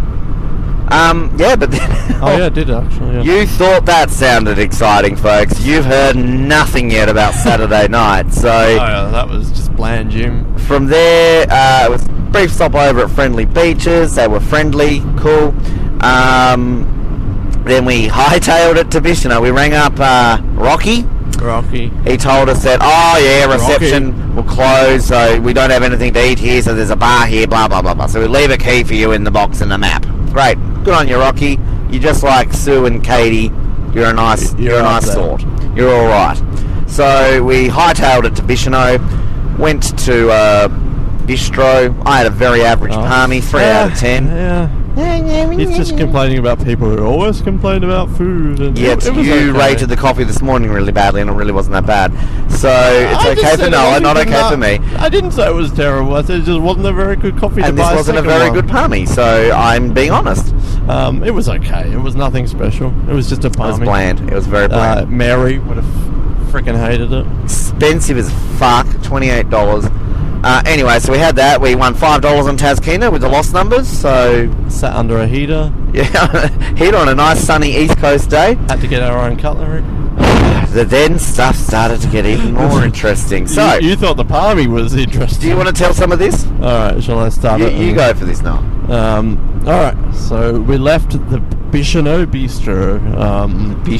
And just admiring the view, looking out, cop car passes. We're just wandering. You forgot John and Sam. Yeah, no. Oh, okay, sorry. All right, again. Saturday, we've headed out to One Glass. No. Friday, I picked up Noah and Snug. 2 months ago, I proposed to this. 5 years ago, I met Noah Groves on Facebook. I wish I had it to the end. Tip my ride. 5 years ago. My life began a downward 30 spiral. years and 6 months ago, my parents had sex. Bet you were adopted. Well, my parents still would have had sex. No. My birth parents would have. Oh yeah. No, you were genetically you were like a science experiment, which explains so much. I was like Man of Steel. I was created. If I found out that you were created in a glass tube, that would just make so much sense. Wow. Well, Dick Noah could mean for good or for bad. Anyway, so we left the Bishano Bistro, and we were admiring the view. And then we're walking back to the car, just taking our time. It was a sunny evening. Filming a vlog. Ben was filming. And then off come, Jimmy, not Sam Jimmy, and John. Sam and Timmy, or it's John, the local Bishano boys, the Bishano brothers, the Bishano Bra boys. The Bishano Bra boys, the cool, they're coming up, talking to us. What are you boys doing? What are you guys up to? It turns out we were just a distraction because he had a glass of beer outside and he was hiding it because the cop was driving past. So we have to awkwardly talk to the Bishano boys, and while he says, "Yeah, see that boat out there? That's my boat." Fucking hilarious. Comedy hour in Bishano. Jerry Seinfeld in What is Bishano. the deal with my boat in the water? Yeah, so we get away from John and Sam, the local Bishano boys, get in the car. Don't really know where we're going. We thought it was the cabins next door, but it wasn't. So we head off the road around Main Street, Bishano. heading off, and then suddenly we're driving, just having a good time, looking for the accommodation. Ben says, "This cop's following me." And the cop from earlier who did a blocky around the bistro had actually forgotten Sam and John and had followed us. And so I didn't believe him at first, but then I realised, oh no, the cop's just going home or something, because we were going out of Bicheno, but he was following us everywhere we went. And no, Ben was right, the cops were following us. I am right every now and then. And, you know, Ben's panicking at this point, even though Wasn't he didn't even panicking. have a beer. We have video footage, Ben. No, we don't. It got deleted. Even though he hadn't even had a beer, so he was... I was he had reacting literally to the done situation. nothing. He was not over the speed limit, he hadn't drunk a As beer. any white man in Bicheno would be at that stage, he should fear the police. So this began the great car chase. Great car chase of Bicheno. 2017. Oh, let's go to East Yella. East Yolla. So, do you want to take over a bit from the cop? He's chasing Officer Jimmy, Sergeant Jimmy of the BPD. Oh, we have to have an overtaking on our over tail. here. Hang on.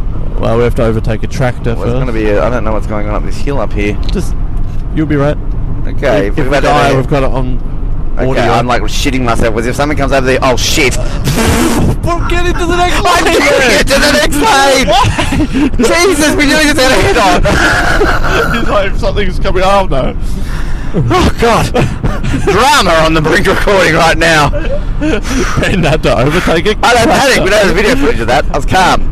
I edited that. Oh no, a car. Let's turn left. Ben overtaking a tractor on East Yolla. So yeah, we're still trying to find this because our God, this fucking Wynyard sign will not leave us alone. We'll get to Wynyard. This is a long-winded story, but you're listening to the Brink. What have we're like taking 12 minutes. We haven't barely even gotten to today yet. So anyway, okay. We're on Saturday. We haven't got to Sunday. So okay, yeah, we were filming, so we weren't using our GPS to see where the hell we were going. So as we were like going, I went up a street, we went up another street, ended up like seeing this cop following us. I ended up like. No one had found it on his phone, but he told me the name of the street a little bit too late because I'd already just passed it. So I went up the next street thinking, oh, we'll loop around. Turned out the next street I went up to was a dead-end street, to which the cop followed us up a dead-end street. So we had to quickly turn around. Then he's followed us up this other street. I've taken a left and I'm like, shit, I've got to pull over. And then I've said to him, like, stop recording, because he like pulled up behind me. No lights or anything. So I still don't classify it as me being pulled over by the cops, because I didn't pull over. You chose to pull over. He wasn't pulling. Exactly. He was following us. But Oh my god, there's a sign to Wynyard! Leave us alone. So, anyway, so basically, he got out of the car. You boys look lost. You guys look a bit We lost. showed him where we were trying to go. We stared at it for Never about heard 20 of it. minutes, never heard of it. He's been Bicheno PD for his whole life. The old Yolla Butter Factory. God, I told you the West Coast was an interesting place. So anyway, basically, we got there finally. You think that would be, you think, oh, okay. Ben and Noel, they've made it. They've got through the car police chase. Brush with the law. All's good from here. No. Pull up, go to reception. Of course, Rocky's gone to bed. He's early night, late. Saturday night in Bicheno. He's had a hard day. So we've essentially gone to the key box, gotten the key. There's a map. A map of the park. The Seaview Holiday Villas in Bicheno. Alright, sounds pretty standard, doesn't it? We drove up to this little row of buildings. That was cabin 1. Noah says, oh, look for cabin 1 on the map, Ben. There's no cabin 1 on the map, Noah. Oh, okay.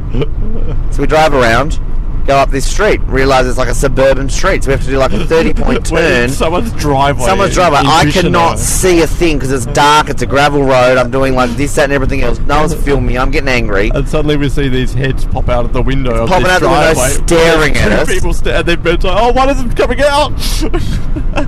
Eventually get through that situation. And that was Rocky. Drive down to this thing, think I've found the road. Turns out this is the camping ground. We've got some guy getting a blowy in his white Mazda. An old guy sussly parked in the... Oh, and there was cabin 1. So anyway, checked them out. you then discover there's cabin 1. On So the then map. we slowly go up to this bit. I've pulled over slightly. Is this a road? Where are we going? I can't see. That didn't happen. Then we've got finished, man. Then you can't give all the film away, no. They've got to be able to watch it. Then who comes up to offer us a hand? Oh no, this is so It's embarrassing. Rocky. Now Rocky started off nice. Good old Rocky. You boy, don't tell me you boys can't understand my map. Bit of a conversation ensued. No one's still recording this at this time. Yeah, I was sussly recording. We had the famous Rocky phrase, thought you guys were Asians. Normally it's the Asians that get lost. Nothing happened after that. I didn't say anything to that at all.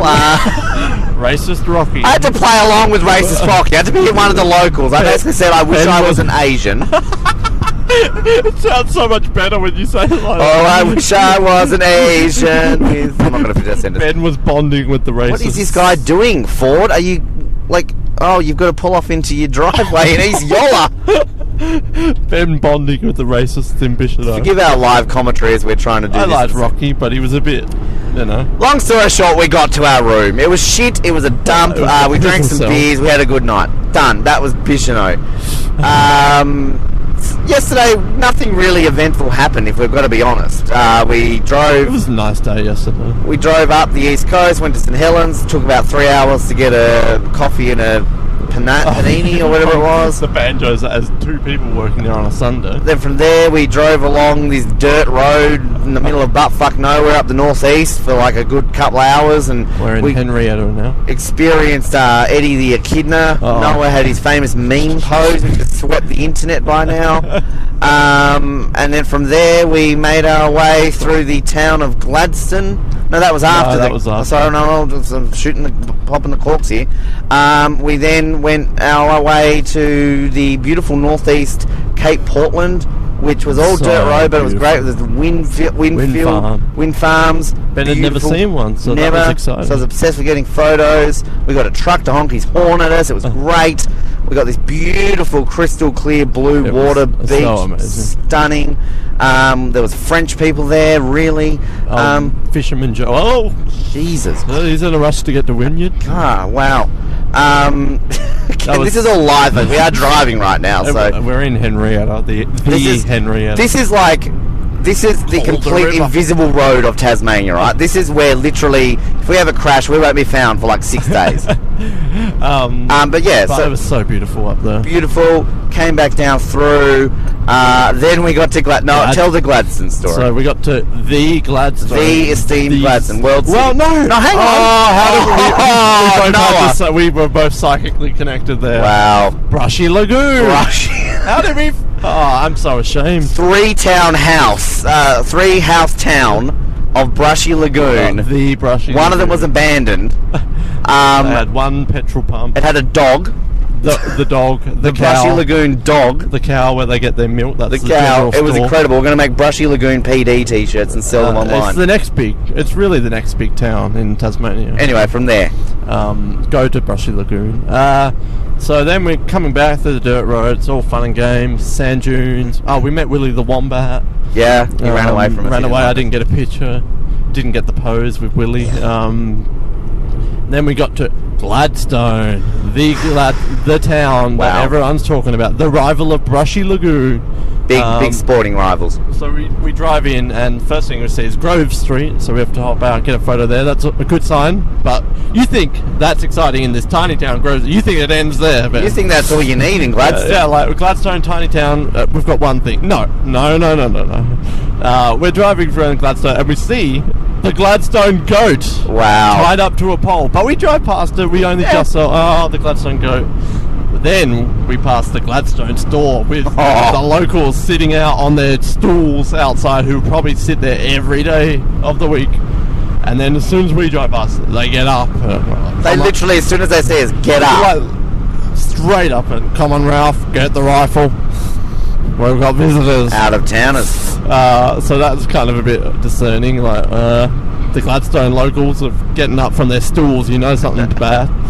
But we drive out, and then we pull over for some reason. I can't remember when we're out of Gladstone. No, because we were driving along, and I was like, "Oh, we really should go get a picture of that goat." Because I'm like, "Well, when are we ever going to be back here again?" Yeah, Like, so Gladstone. look at that. That's really nice.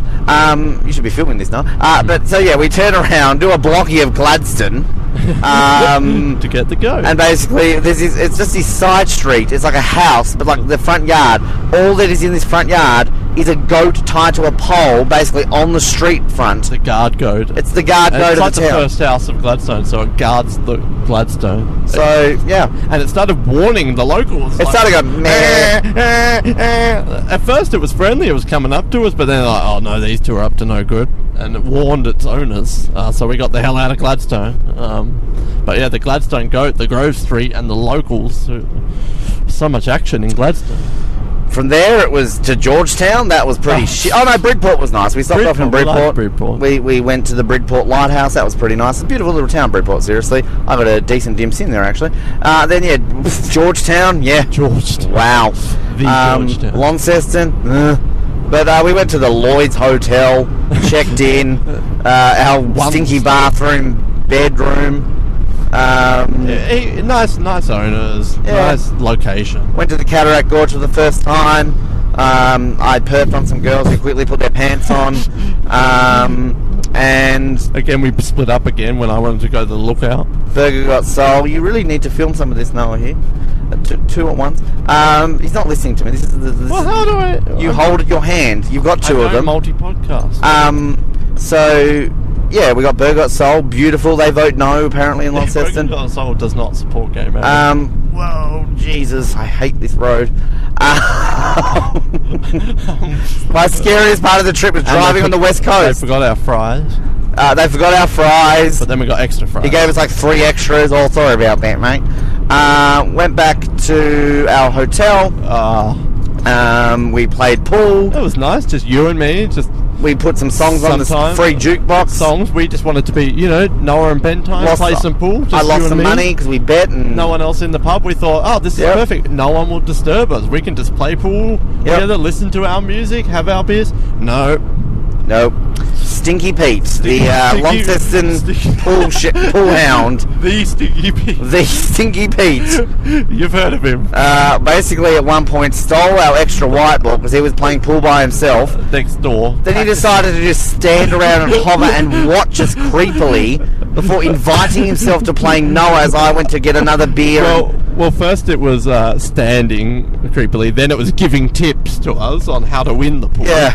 Like, hit this ball. You just didn't listen. Like, you were hitting all the. Well, because the I'm a balls he stubborn didn't. cunt, and basically, yeah, I just got to that. And anyway, we got away from him finally because he wanted to then play twosomes, and I didn't. Oh, well, he then challenged me, and then You he beat him twice. I bet him twice, and he was playing up this big game, and I'm terrible at pool. So if I'm beating him, and then he's like, "Oh, come on, challenge me, you two versus me," and Ben's just like, "No." Yeah, I'm not having a bar of it. Oh, he was nice, but he was weird. He was stinky. He stunk. Oh. So anyway, at that point, I was a little bit grumpy. I wasn't grumpy because I lost the money or anything. I don't know. Oh yeah, just zoned Ben. out. We were playing for beer. Things caught up with me. So anyway, then we just kind of we're like, oh, let's go out. And you're like, so we ended up going out. We went to the Old York or something like that. The Royal Oak. Royal Oaks. That's the First one. we went to the monkey park, and that Oh was yeah, disappointing. bullshit, Launceston. where are the monkeys? Fuck you, Launceston. Like the one good thing to see there, besides the sexy girls at the pool, and fuck you, Launceston. Free pool. Yeah, come on over. Carrot Gorge is nice actually. That's the first time I'd ever been. Yeah, it was. But yeah, so no monkeys in the city park anymore. Hashtag where the monkeys are. I performed at the Royal Albert Hall. That was good. And then we went to the Royal Oak. the Which I Royal, think- the Roke. The local in Launceston. The local haunt that everybody goes to. Had a couple of drinks. That was okay. They made you your vodka. They made Red Bull. Vodka Rebel instead of a Vodka Mother that was on offer at. The Lloyd's. And then from there, this was like about 10 o'clock on a Sunday night. We're thinking, okay, night's over. No, Irish Murphy's. It was there Ben too. overheard a pro tip from the people next door that Irish Murphy's was still open. So we went to Irish Murphy's and enjoyed some expensive beers, had some bromantic times, and that was going off there. There was a musician. There was That guy was good. crowds playing. yeah, I could only film a little bit of it because my phone died. But he was good. Yeah, Ben was forced to talk. I know, I had to have a Phone conversation. was dead. Got back to the hotel. Passed out pretty much. Passed out. I stole a pool cue thing to pop open the door. Queue. Put it back. This morning we were going to leave by 7. Probably didn't leave till about 9. And oh god, this segment now is going on for about 20 minutes. All right, that's the easy stuff. But so, you think we had a really drama-filled, exciting, action-packed road trip up to then? okay. So when you chapter 9, when you So basically, we got up. We decided to get some coffee. Dick Google Siri decided to take us on a tour of Launceston. We were like, hey, no, the first one was Siri, wasn't it? Because I was like, hey Siri, where's the nearest cafe? Oh, so it was Dick Siri. So it was normal Siri. I was like, hey Siri, where's the nearest... Oh, don't start it. It's probably she's going to listen to that. Siri, where's the nearest cafe? If I said that right now, she'd be like, in 400 kilometres, turn left. So she's all like, oh, go this way, go this way. But then I said, oh, yes, that one. Then she's like, oh, the nearest one. And I'm like, no, I wanted this one. Do you want the big cappuccino cup? And we said, yes. But then she's like, the Royal Oak is nearby. No, we were like, no. Yes. So, anyway, we then basically went... Follow Siri, though. We trust Siri. We rerouted it. We got to another one, and we ended up at like Wang Dong's Chinese restaurant at the RACT. We passed like 5 cafes, and you're like, "There's cafes." We literally drove past all these we cafes. trusted Siri. Anyway, Took us to the Hongdang Chinese restaurant. Got a coffee at this place. It was not too bad. Film this shit. And it was okay. It took us forever to get 2 cappuccinos. Anyway, so we're out of Launceston. Then Dick Google Siri took us on a bit of a reroute. Told us to, what was it, slide right. slide right and shuffle back. Anyway, long story short, we went to the mine, Beaconsfield. Oh, that was nice. That was quite cute little Just town. a little stop off. Got a photo of the Beaconsfield mine as seen on sunrise. As visited by Koshi and Carl Stefanovic. Then from there we went to Devonport on, at that point, the scariest road of the trip, but right now I'm currently on the scariest road of the trip. Saw the Spirit come in. Went to Devonport, had some Maccas, saw the town homeless person. I like Devonport. To me, it's the second best city in Tasmania. So that was nice. Then from there we went to Penguin. Penguin. That was the highlight. I liked our little stain penguin. Thought that they'd removed the giant penguin. Ben was panicking. I was losing my shit. Where's the damn penguin? But it turns out there's like 100 penguins. It was there. It's run by penguins. They had chained penguins outside their thing. Went to Burnie, just drove through it. And this is when shit starts to get interesting, folks. Because at this point, our goal is we're going to... Things are going good at this point. Stanley and Smithton. Then we're going to come back, go to Strong, go to Queenstown. We're going to be in Queenstown by 6:30. Besides the late start and the coffee, things at this point we're going good. Well, the slide right and maybe not. Right, we see a turn-off. There's a lookout. There's a lighthouse. Awesome. Great. Let's do it. Get there. Pretty decent. It's okay. Go to a tulip farm. Great. Cool. Now, on the way here, we were joking that we were like, at one point, we're like, God, there's a lot of signs saying, like, Wynyard, go to Wynyard. Please come to Wynyard. It was a sign. Everywhere we went. It was like, we don't want to go. We're not going to Wynyard. We're not doing Wynyard. We're not going to Wynyard. We get to this point on the road, and there's two options. There's a dirt road and a concrete road. So I go to the sealed road, and I'm like, get halfway down this road. I'm like, we never came this road. Oh, did you say that we went on the detour? I'm getting there. This is where I'm going, to the sealed road. I turn around, go back. The lighthouse. What? I don't think they know that we went to the lighthouse. I said we went to the lighthouse and the tulip farm. Oh. Yeah. Can't. No, we're still going. So anyway, I turned around, we went on this gravel road. This road is called Murderous Gully Road. And, we got halfway down, I'm like, no, we didn't go down this road either. So we turned back, went back down the concrete road. Turns out I was right the whole time. We obviously did come up that road. So, because then, anyway, guess where we ended up, people? Wynyard! It was a trap. It was all a ruse to get us to Wynyard. So we got out of Wynyard finally, made our way to Stanley, and Stanley was, it was a bit disappointing. It wasn't as what I remember it was. The nut was nice. Nut was very nice. We just kind of did a lap of Stanley. I'm sure there's something more in Smithton. Got to Smithton. My phone at that point was full, so I couldn't film anything, so there's no evidence of us actually being in Smithton. So we can just say we never went to Smithton. But we don't have an alibi. So we stayed there for 15 minutes too long, and then we basically decided 11 kilometres of windy roads, reduced speed. Fantastic. That's not we didn't decide that. I'm just seeing what we've got here. So beautiful here. So basically, we then decided to cut Strawn out because we looked at the map. It's going to be a 3-hour and 12-minute drive to Strawn, and then from there will be a 45-minute drive. So basically 4 hours to Queenstown. Instead of cutting Strawn out, it'll only be 3 hours. So at this point, it's like 3:30 in the afternoon. The low moment of the day. Yeah, we were kind of both very lethargic and just bitten down. In the Woolworths car park of Smith. Because the initial plan when I first planned this was to go to each corner of the entire state, and there was parts of the northwest that I thought you could go to, but it's kind of only accessible by 4-wheel-drive, and it's kind of like Aboriginal protected. So we cut all that off, but Strawn was sadly had to cut it from our itinerary. We're just not going to have time, because the time of recording this is 25 to 6, and we're probably still just under 2 hours from Queenstown. So anyway, long story short, we left Smithton, hightailed it. We willingly went to Wynyard because we just wanted to stop for a bit. We went to Noah's Cafe, got our bearings, and now that brings us to where we are right now. I'm on this incredibly windy road through the rainforest. So beautiful. Which we're in rainforest area. Well, this is my memories of the West Coast, is just rainforest. And I like the scenery.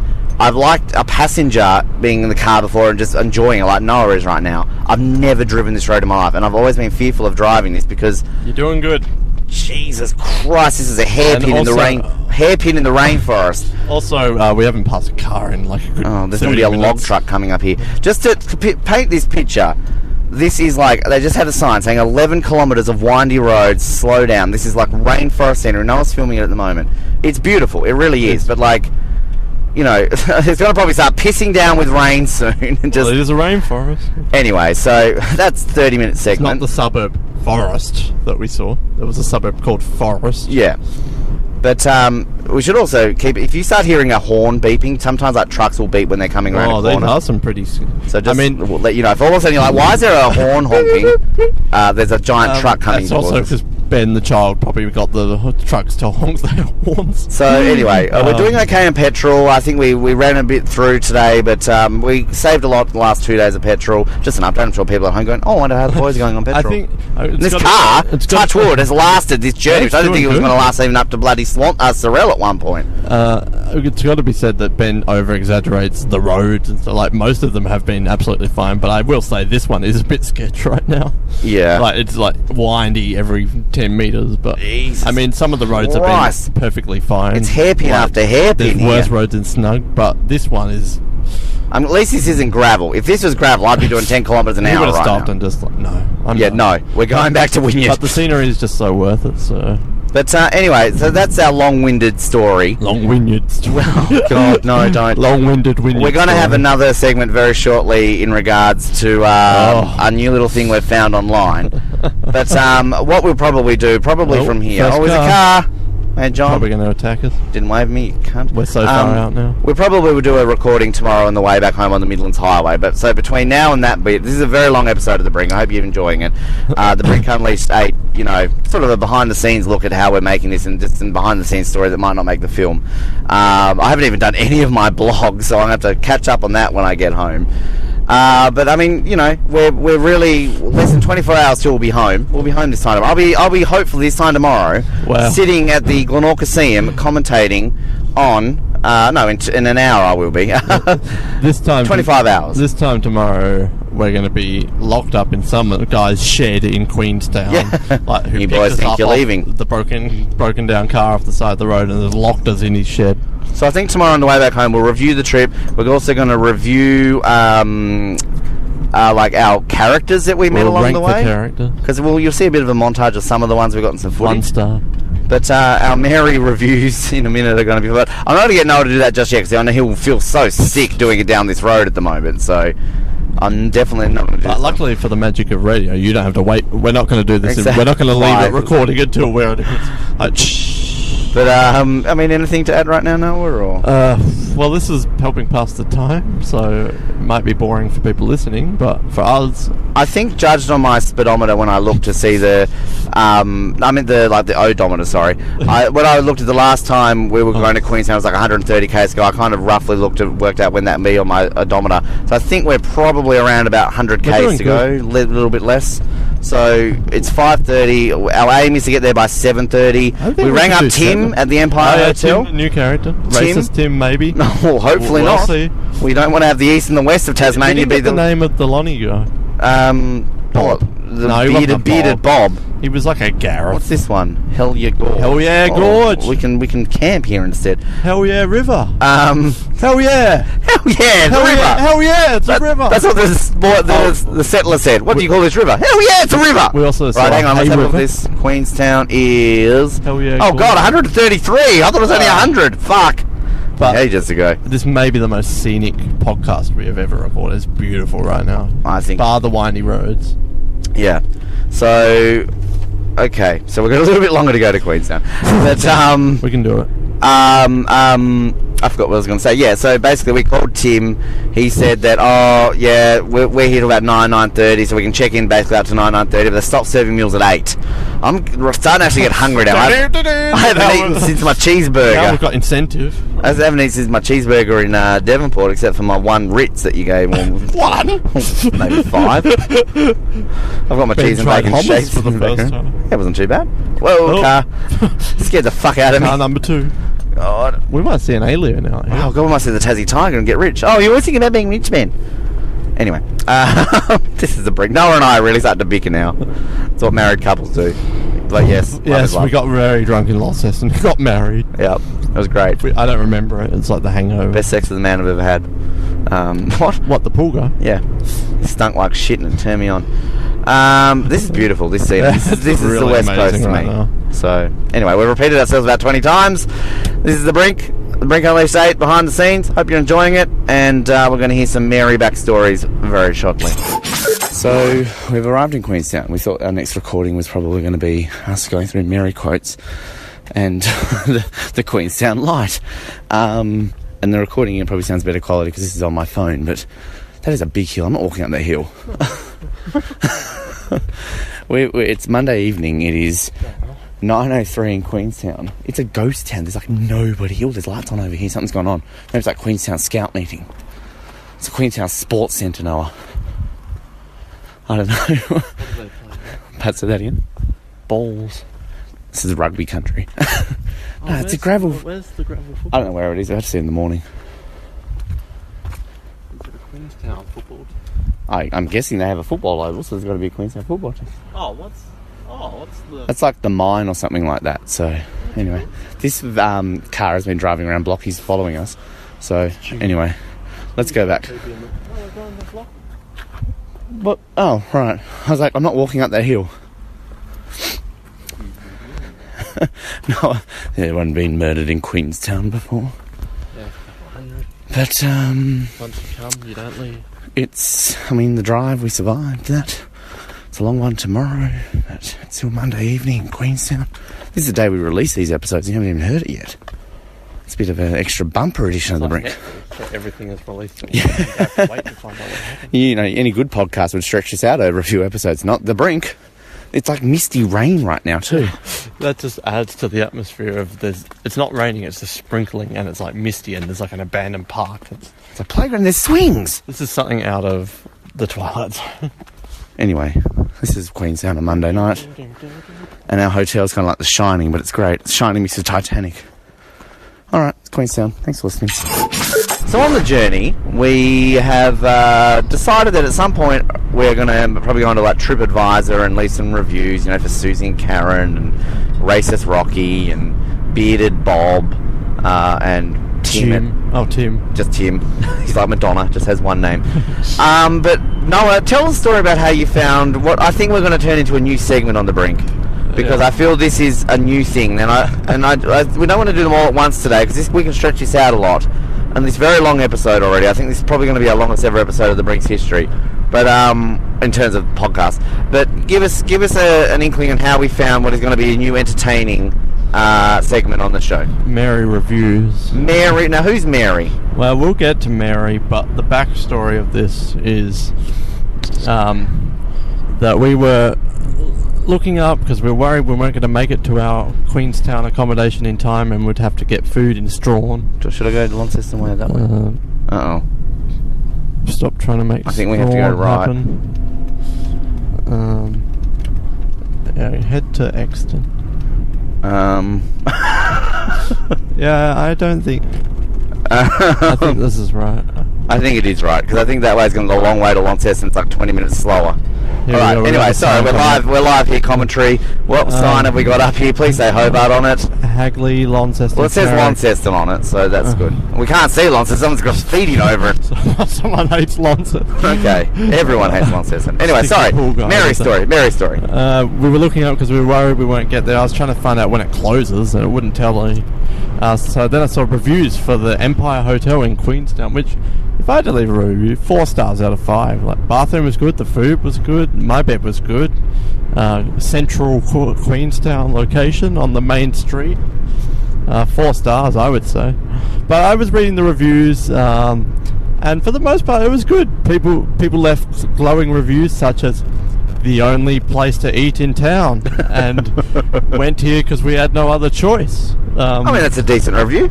But it was tasty though there. Oh, bloody oath, the carbonara, best carbonara probably ever had in your palm. It was great. And I was saying, oh, these reviews are great, but surely there must be someone who didn't like the esteemed Empire Hotel that everyone else loves. So I clicked on the terrible reviews, and that brought us to where we took us like halfway down to Queenstown reading this out. But before that, I just want to get into one, because you're probably hearing us say in some of these later videos, like 1 star, and you're like, what? Those guys are tough. It's a joke, people. Yeah. But first I want to do Angelica. So you know about Angelica, right? Oh, everybody knows about Angelica. So this was also our second favourite review. This one's a bit of a novel, so we'll get to Mary, but Angelica's great, because she says, as other reviewers have noted, not many options for dinner in Queenstown. We were there, blah blah blah. The hotel has an original feel. The meals around us looked huge, so I opted for the entree-sized carbonara. Oh, you're like Angelica. Oh, Angelica and I are soul sisters. Oh, she's the one who wanted some extra parmesan. So that's Angelica, but then we get to Angelica's friend, and the reviews here says, Mark had the lambs fried. So, who's Mark? Mark is... Who is he? So that got us on a tangent It's not of... my husband had the lamb. Yeah, my friend or my husband. No. It's Mark. My Tinder date. The Mark. Everyone knows Mark. Mark had the lambs fry, which he loved. So that's good that Mark loved it. However, he would have liked to have some bread to soak up the sauce. Oh. But we could not get the waiter's attention. I would have appreciated a glass of water. There were glasses on the buffet, but no water jug. Oh. I probably should have gone to the bar and asked. So at least Angelica is reflecting on her time at the Queenstown. I do love the fact that, you know, she literally has to say, yeah, I probably do. Oh, my bad. Yeah, fair enough. Yeah, How many stars did she actually give it, though? 4 stars. Okay. That's a whole, like, historical epic. Like, we started with that was the only thing. We were there for Targa. Then we're introducing Mark. Then Mark loved it, but he wanted bread. And then water. And then she's reflecting on her whole time at the Queen. Mark got a headache. Yeah, so now we've been loving Mark. Mark had the lambs fry, and he loved it. So... Can't get bread, though. So we'll get to... And we were looking out. There was bread there. So we think that may have been... That was the Mark Memorial loaf. You weren't allowed to eat it. It was just there. In memory of Mark. They were not going to Mark didn't get his loaf. And come to think of it, there was no water jug. There were cups. So that's true. No. Angelica had a point there. She shouldn't probably should have asked. Yeah. If we wanted water, we probably should have asked. But anyway, let's get to Mary B. Mary B. So Mary B is our new favourite person, and I've been actually looking for her contact details. I want to get her on the show. Our new goal for the Brink is to get Mary B on. Mary B from Washington in Seattle, Washington. If you are listening to this show, please first of all give us 1 star, and then give us a call. We'll get you on the show. We actually looked for Mary B in the guest book, but sadly we couldn't find. Sadly, I wrote. Didn't like the guest book. It wasn't guesty enough. She left 1 star. I opened the guest book. I wish I hadn't. 1 star. So this is a 1 star review, and you know they happen, but never before have I clicked on the name of a 1 star reviewer to see the life of Mary B. So we've got a blog, the 1 star reviewer. So basically, Mary B is a cow. You're putting a sugarcoating there, Noah. Mary B's a fucking cunt. So I want to read her review of the Empire Hotel, which we stayed at. Is not the worst one, but this is the introduction. This set us off. Mary B, 28th of August 2016. Oh, it's 2016. That's why we didn't find her. Oh, no, Title: Be prepared to wait. Oh. Off to a good start. Young waiter, very poor interpersonal skills, defensive when I asked him to check on my order after Was it waiting him we gotta 55 hurt? minutes. Not necessary to make excuses. Dining room very busy. Oh no, the restaurant had people. Had like 8 people there, Mark. Not the best way to encourage return patrons. So that's what I was thinking, like, that doesn't seem like big legitimate 1-star. So I clicked on Mary B. Before you continue, I just want to point to shut Mary B down here. Like, love Queenstown. It's a dank little town, but it's also just a cute. There's something about. No, you even agree with me. You're like, yeah, there's something about Queenstown that's endearing. Now, the only people that go to the Empire Hotel are the locals, who everybody knows, or one-time tourists. Yeah. So, what's the point of not good for returning customers? It's not like someone in Hobart on a Saturday night is like, fuck, I'm hankering a good bowl of carbonara. I know, let's go to the Empire Hotel. Kids, get in the car, we'll go to Queenstown. It was actually a really good hotel. It was. Had a great charm. The food was good. They were friendly. Tim was friendly. The bartender was quite cute. Jill, the cleaner. As in the girl, the waitress. The bartender too. I mean, he was Tim, cute. He was hunky cute. man. Yeah. So Mary B from You're Seattle, right. Washington, spent quite a bit of time in Australia, and she actually left 9 reviews in Queenstown. So 9? she reviewed She's the only person to ever leave more than 3 reviews in She Queenstown. reviewed the entire town. That is more than the town. She's made up places. So I think it's best to start in Donny's house. Queenstown. And you're probably thinking, oh, Ben, you're too hard on Mary B. Like, she had to wait 55 minutes. It's fair. No. Let's get into some of Mary Let's do it. reviews. Let's do So it. we'll start with Queenstown. And let's go to the Serenade Cafe, which we saw. We did. The Serenade Cafe. 7th of December 2016. So did she come back to Queenstown? No, August to December, mate. she had a long stay in Who Queenstown. stays in Queenstown for that long? So maybe there were return visits. 1 star. Do you believe that? Jesus, I noticed a trend here. Very tired cafe. Oh, well, probably hadn't had sleep yet. Really bad bitter coffee and stale ugly cakes and biscuits on 2 occasions. Gave this cafe in the main street of Queenstown a second chance. Oh, thank you, Mary. To top it off, very bad service and a long wait. A large takeaway order was given priority, even though my friend and I arrived way before this person. She has friends. 1 star. So that was 1. And then she gave we'll get to that later. So that was Queenstown. Apparently it said 9, but she reviewed the Empire Hotel She twice. deleted them. She felt bad. Oh, 5 stars. Ooh. Don't know about that. Alright, so where do you want to move to? Launceston, Oh, Devonport, look, let's get crazy. Burnie? Let's go to Penguin. Oh yeah, we could go to... She went to Penguin. Who didn't? We went to Penguin. So, Joe & Co. Cafe, which we actually the saw. esteem. 3 stars. Oh, But... bit rebellious that day. Headline, gelatinous Play-Doh. Well, that sounds quite appealing. I like Play-Doh and I like gelato. Good coffee. I ordered the wrong thing. Orange cake. We're in Westbury. Looks totally undercooked. Do not have the courage to nibble even a crumb. Just to interrupt Noah's time here. We're probably not filming Westbury here, so I just thought we'd mention behind the scenes of the Brink Unleashed 8, we're Westbury. driving through Westbury. There's trees, there's houses, there's signs. That's all you need to know. So we right went now. to Queenstown, we went to Penguin. Let's move to Launceston. She's just following us around. And she actually reviewed Burger Got Soul. Which can I just say, Burger Got Soul, official sponsor of the Brink Unleashed 8. We wish. Yeah, hashtag vote no says Burger Got Soul. That's Launceston Burger Got Soul. I'm sure Hobart Burger Got So Soul. we went to Burger Got Soul. It's pretty good, right? Delicious. Best burger tasty I've had. burgers. Well, not ever, but like best burger in Hobart, and there's a pretty decent one in The Launceston. fries didn't come out, but once they came, they were good. Everything was good, right? Giant cricket stumps here in Westbury. So you would agree Burger Got Soul was Burger good? Got Soul, bloody fantastic. Love Burger Got Mary Soul. B, Burger Got Soul, 1 star. Oh, fuck you, Mary. You mole. Tagline, worst burger I ever couldn't eat. You're a fucking whore. I was hoping for a good American hamburger, because I'm from Seattle. The menu looked good. I was presented with a huge doughy bun filled with a mushy cooked beef. Steam World! Sorry. Cheese that didn't melt. Huge lettuce leaves. The soul mayonnaise was good, and so was the relish. Well, Surely that's 2 enough star. for 2 stars, Mary. I mean, the Zoll relish is great. I took one bite and wish I hadn't. That's our favourite line. So that's our line. I took one bite and I wish I hadn't. I mean, seriously, Mary's got a genie that appears in front of her. You have 3 wishes, Mary. What is your first one? I wish I didn't bite into that burger. A burger got sold and says, and that is your first wish.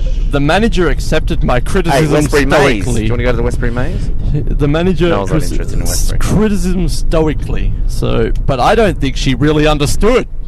Racist Mary. I didn't accept a refund. I didn't. That's your own fault. Sorry, Greedy bitch. Sorry, I didn't expect a refund. Oh, well. But she offered it to me. Whoop! Did you take it? Plot twist. Left us in suspense. All right. We'll move through some of these Launceston ones. Sweet Brew, 2 stars. Okay. Worst coffee, hope it's an aberration. I thought she said the worst coffee was in Queenstown. Get your facts Hypocritical down. Mary. Bitter awful copy today by a young woman. Oh, Ageist Mary. maybe machine needs to be cleaned, but it should be Machinist obvious Mary. if you observe the coffee as it comes out without creamer. Who sits there and watches? Look at that coffee drip out Here of we the go. machine. Thank you so much, Mary. However, the chocolate croissant was delicious, so maybe I'll change the 1 to a 2. What a dumb Best bitch. Western plus Launceston, 1 star. Aw. Do not eat in the tram bar. Oh, okay. I asked the bartender from India. Oh, racist. Mary. Why did you need to point that out? Young woman. Could have been India. from Pakistan or Sri Lanka. I asked the bartender from India if the butter chicken was good. Did you automatically say, are you from India? I love this. He said yes.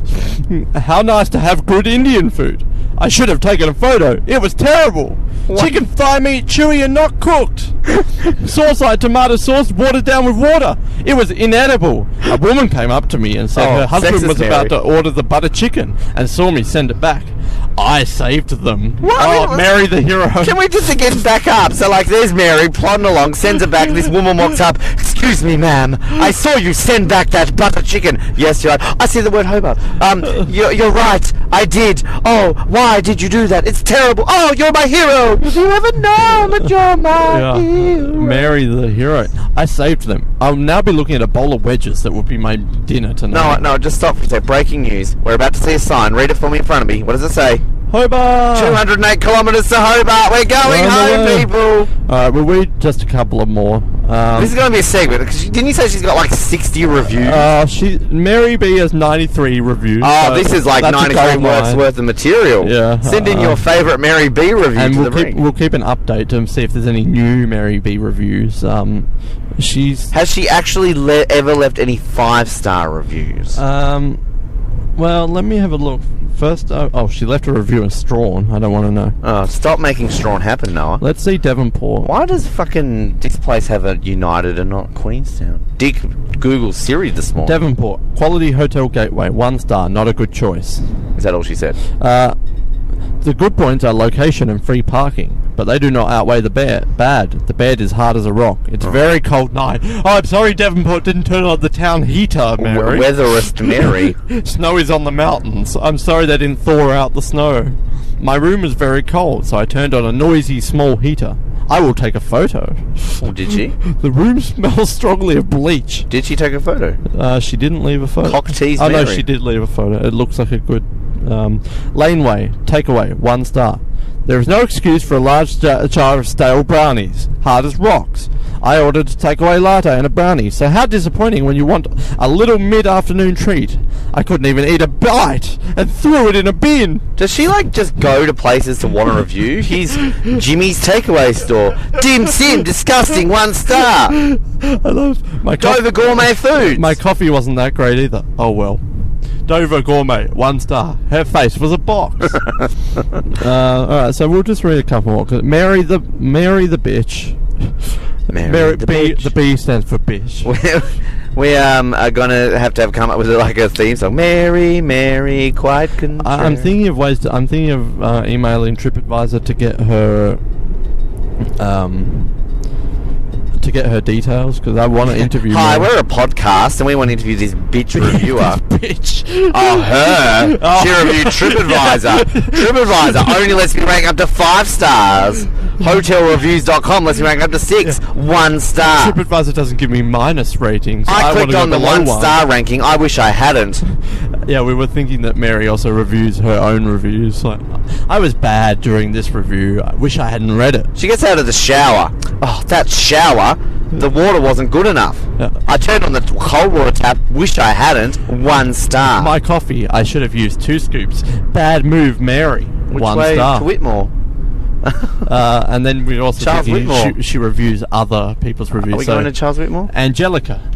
I wish she didn't bring up Mark. Well, where's hang 1 on a star. second. Where's Launceston's Hobart? that way. Yeah, but Hobart. Which way is Hobart? Hobart's the other way. That's Whitmore. Do you want to go see Charles Whitmore? That's Whitemore. Why? Well, no, it's Whitmore. Alright, I'm going to give you some options for the last town. to look at. Sorry, listeners. I know we're all over the place here, but this is live commentary of our Alright. trip. I'll give you 3 options. Okay, I'll have We've got options. Canberra, Yes. Melbourne, Okay. or if you want to keep it at home, we've got Burnie. Okay, Bernie. Alright. We've still got like 80 more after this, so we can save them for next time. Oh, Mary loves Burnie! Oh, 3 stars! she's the one. The Chapel, great expectations. Great Jesus praying. But last time there was a 3 star. She called it gelatinous Play-Doh. That's and true. Great expectations. My last visit was perfection. She's a regular. But this morning, my order was misconstrued. Oh, 3 stars. My order was misconstrued. One piece of toast on the side requested, but had to ask for 2 large soggy pieces under the scrambled eggs to be replaced. Give me strength. I can't keep reading this. This is making me lose faith in the world. Mary. This time, 1 piece of toast came flattened like cardboard from one of those sandwich machines. Oh, one of those. Coffee good. Next time we'll just have a pastry. Coffee good. Was she like a She's coming cave back woman? again, though.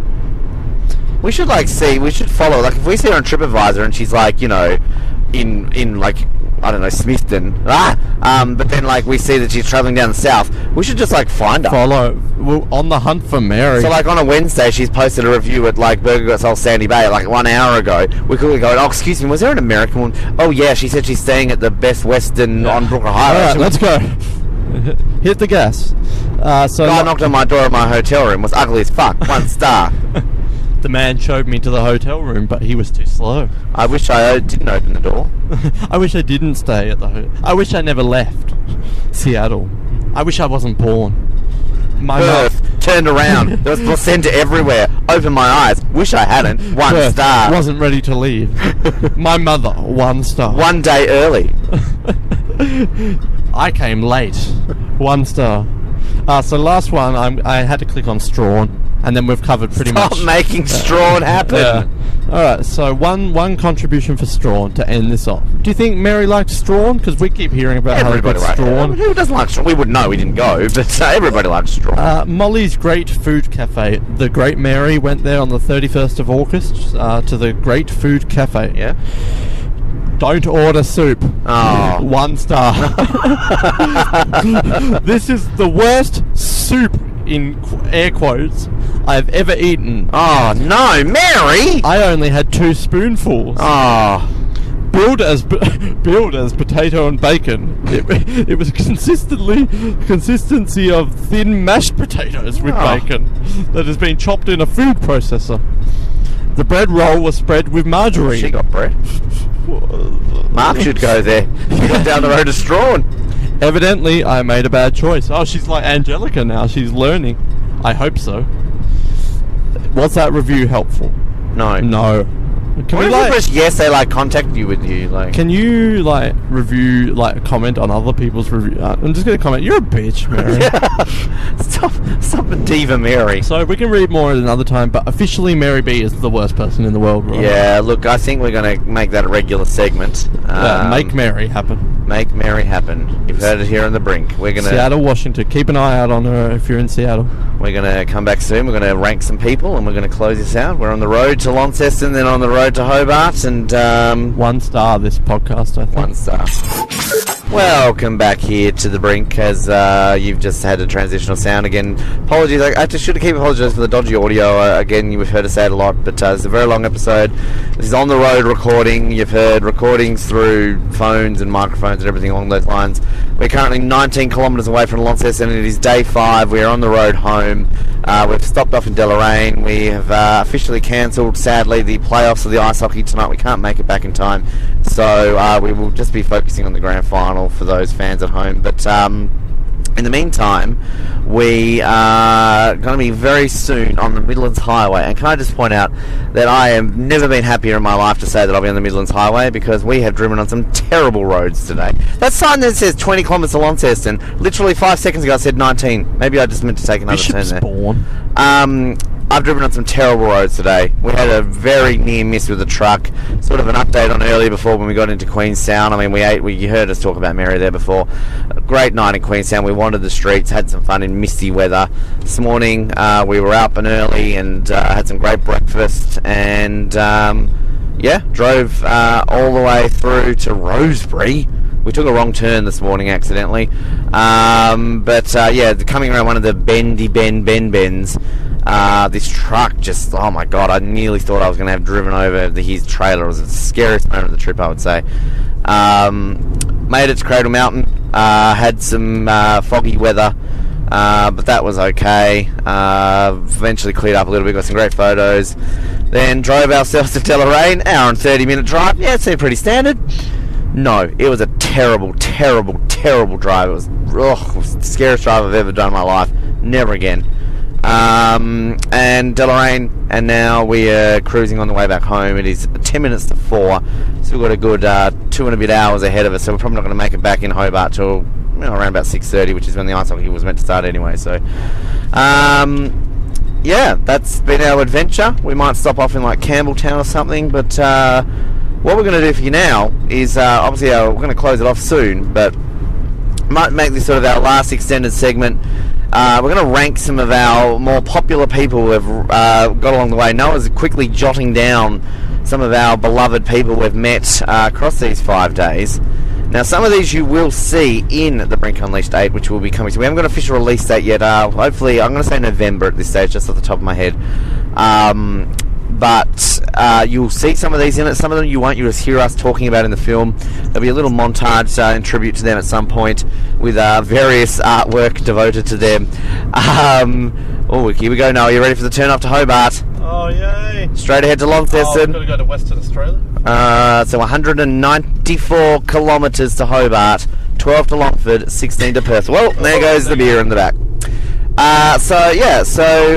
We are going to rank our characters, and stay tuned, I will say, to our Facebook page for more updates. We've got some lovely photos we've posted, as well as some maps, and we will have the video, the full film coming your way soon, trailers, deleted scenes, all the usual fun that we have on the Brink Unleashed coverage. We're stuck behind Bob and his boat right now on the way to Longford and Perth. I could overtake him, but I can't actually see around him enough to speed up around, which is a bit of a pest at the moment. Now, how are you going with that list?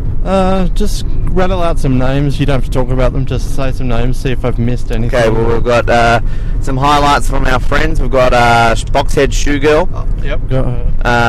We have rattling the name. Racist Rocky. Yep. Karen and Susan. Yep. Susie. Who else have we got on the way? I'm just kind of going up the coast. Jimmy, the police officer from Bicheno.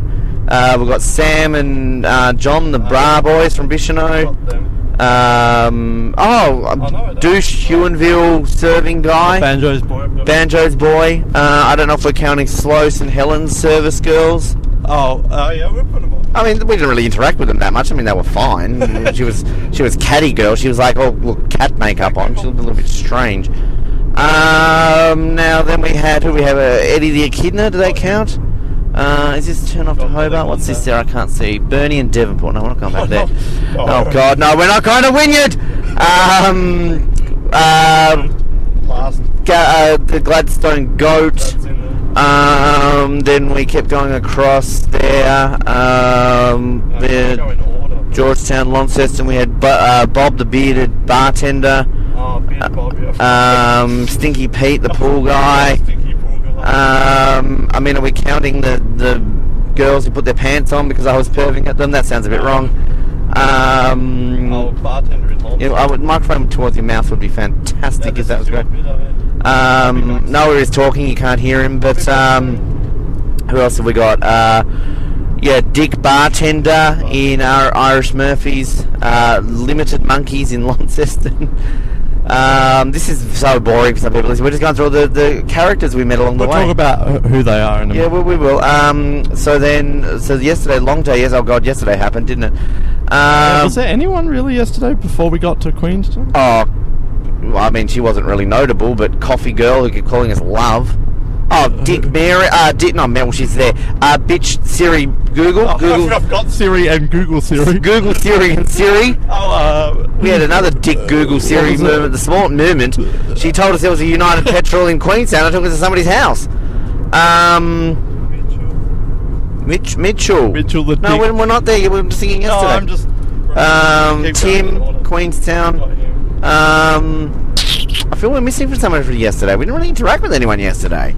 It was just us yesterday. The dead guy in the car. The tree. Oh, well, that car was fucked. And we didn't realise the power pole was completely bent. Oh, the fat, bearded Smithton loser computer guy. Should we count it? He just walked in front of us. Smithton should be a character in itself. Smithton. Last. Wynyard. Last. Wynyard. Well, we don't have to rank the towns, but we'll go through the towns after. So Tim. And we don't know which one's Tim, but all of them are Tim. They were all the same guy. The Hilux that kept lapping us. So there's that. Was there anyone else? I just driving, farting there. That was it. Today we had Mitchell, condescending Connie. You had Rosita. I feel like we had Dick, Des, and Maureen, or was it Des? No, it wasn't Des. It was Maureen and... we'll call him Jeff. No, we began with a D. Darren? Darren's fine. And New Zealand bus drivers. New Zealand bus drivers. Yep. Then when we in Deloraine, we met that Dinah lady. She was not. It was not memorable, and that's it. So... And Mary. And Mark. Yeah, Mary and Mark. How could we forget that? And Angelica. Mary, Mark, Angie. Yeah. That's our characters, who are all not going to be in our usual credits in the Brink Unleashed, but they will get a mention. We'll talk a bit. I need to keep that list, by the way. So let's just quickly. There was Huonville, Box, Banjos, Rhiannon. I've got here. Rhiannon? Oh, my friend. Oh, Rhiannon. Hopefully she's Ranta. the last. Pressure's on. She won't listen to this. And then we moved up to Karen and Susie. We didn't meet anyone. Bike guy, but we don't need him. Went all through this. Yeah, but I'm just Who's there was like Bike Guy? noodle. You know, at the Remarkable Caves, there was Bike Guy. Oh, really? We remember him? I'm sure there's random people now. Dinah girl at Deloraine was more memorable than him. I didn't remember him. I'm sure The American girls on the Wineglass Bay were more memorable. I've got the American moles. girls. I've got the moles. Was there anyone else at Wineglass Bay? There was like the Spanish people. They were boring. The two Asians that we ignored. So I went to the Americans and said, Ignored on our photos. I think this is everyone, right? Alright, so let me count it and we can go through and we can... Oh God, how am I going to rank these? And we'll put them into categories. 1, 2, 3, 4... You talk for a minute. Sure, this car in front of me has got a boat behind it. It's a pretty ugly boat. I'm doing 90 k's an hour right now. I haven't been speeding at all this trip. I don't know what you're talking about. That's a nice car driving past. It's an old version one. We're getting close to the Midland Highway. When we get to Perth, it's all downhill from there, literally, because it's all downhill to Hobart. So where we really are in the home stretch right now. We've done a lap of Tasmania, essentially. It's only this middle section that we haven't done. Rated one of the worst 10 highways in Australia. We actually haven't driven on the Midlands Highway yet, the main one in all of Tasmania. 187 k's to Hobart, folks. Alright, so we have an even 30 of these characters that we've met along the way. Do we want to run through them and we'll talk about our memories and... Look, I'm not. Look.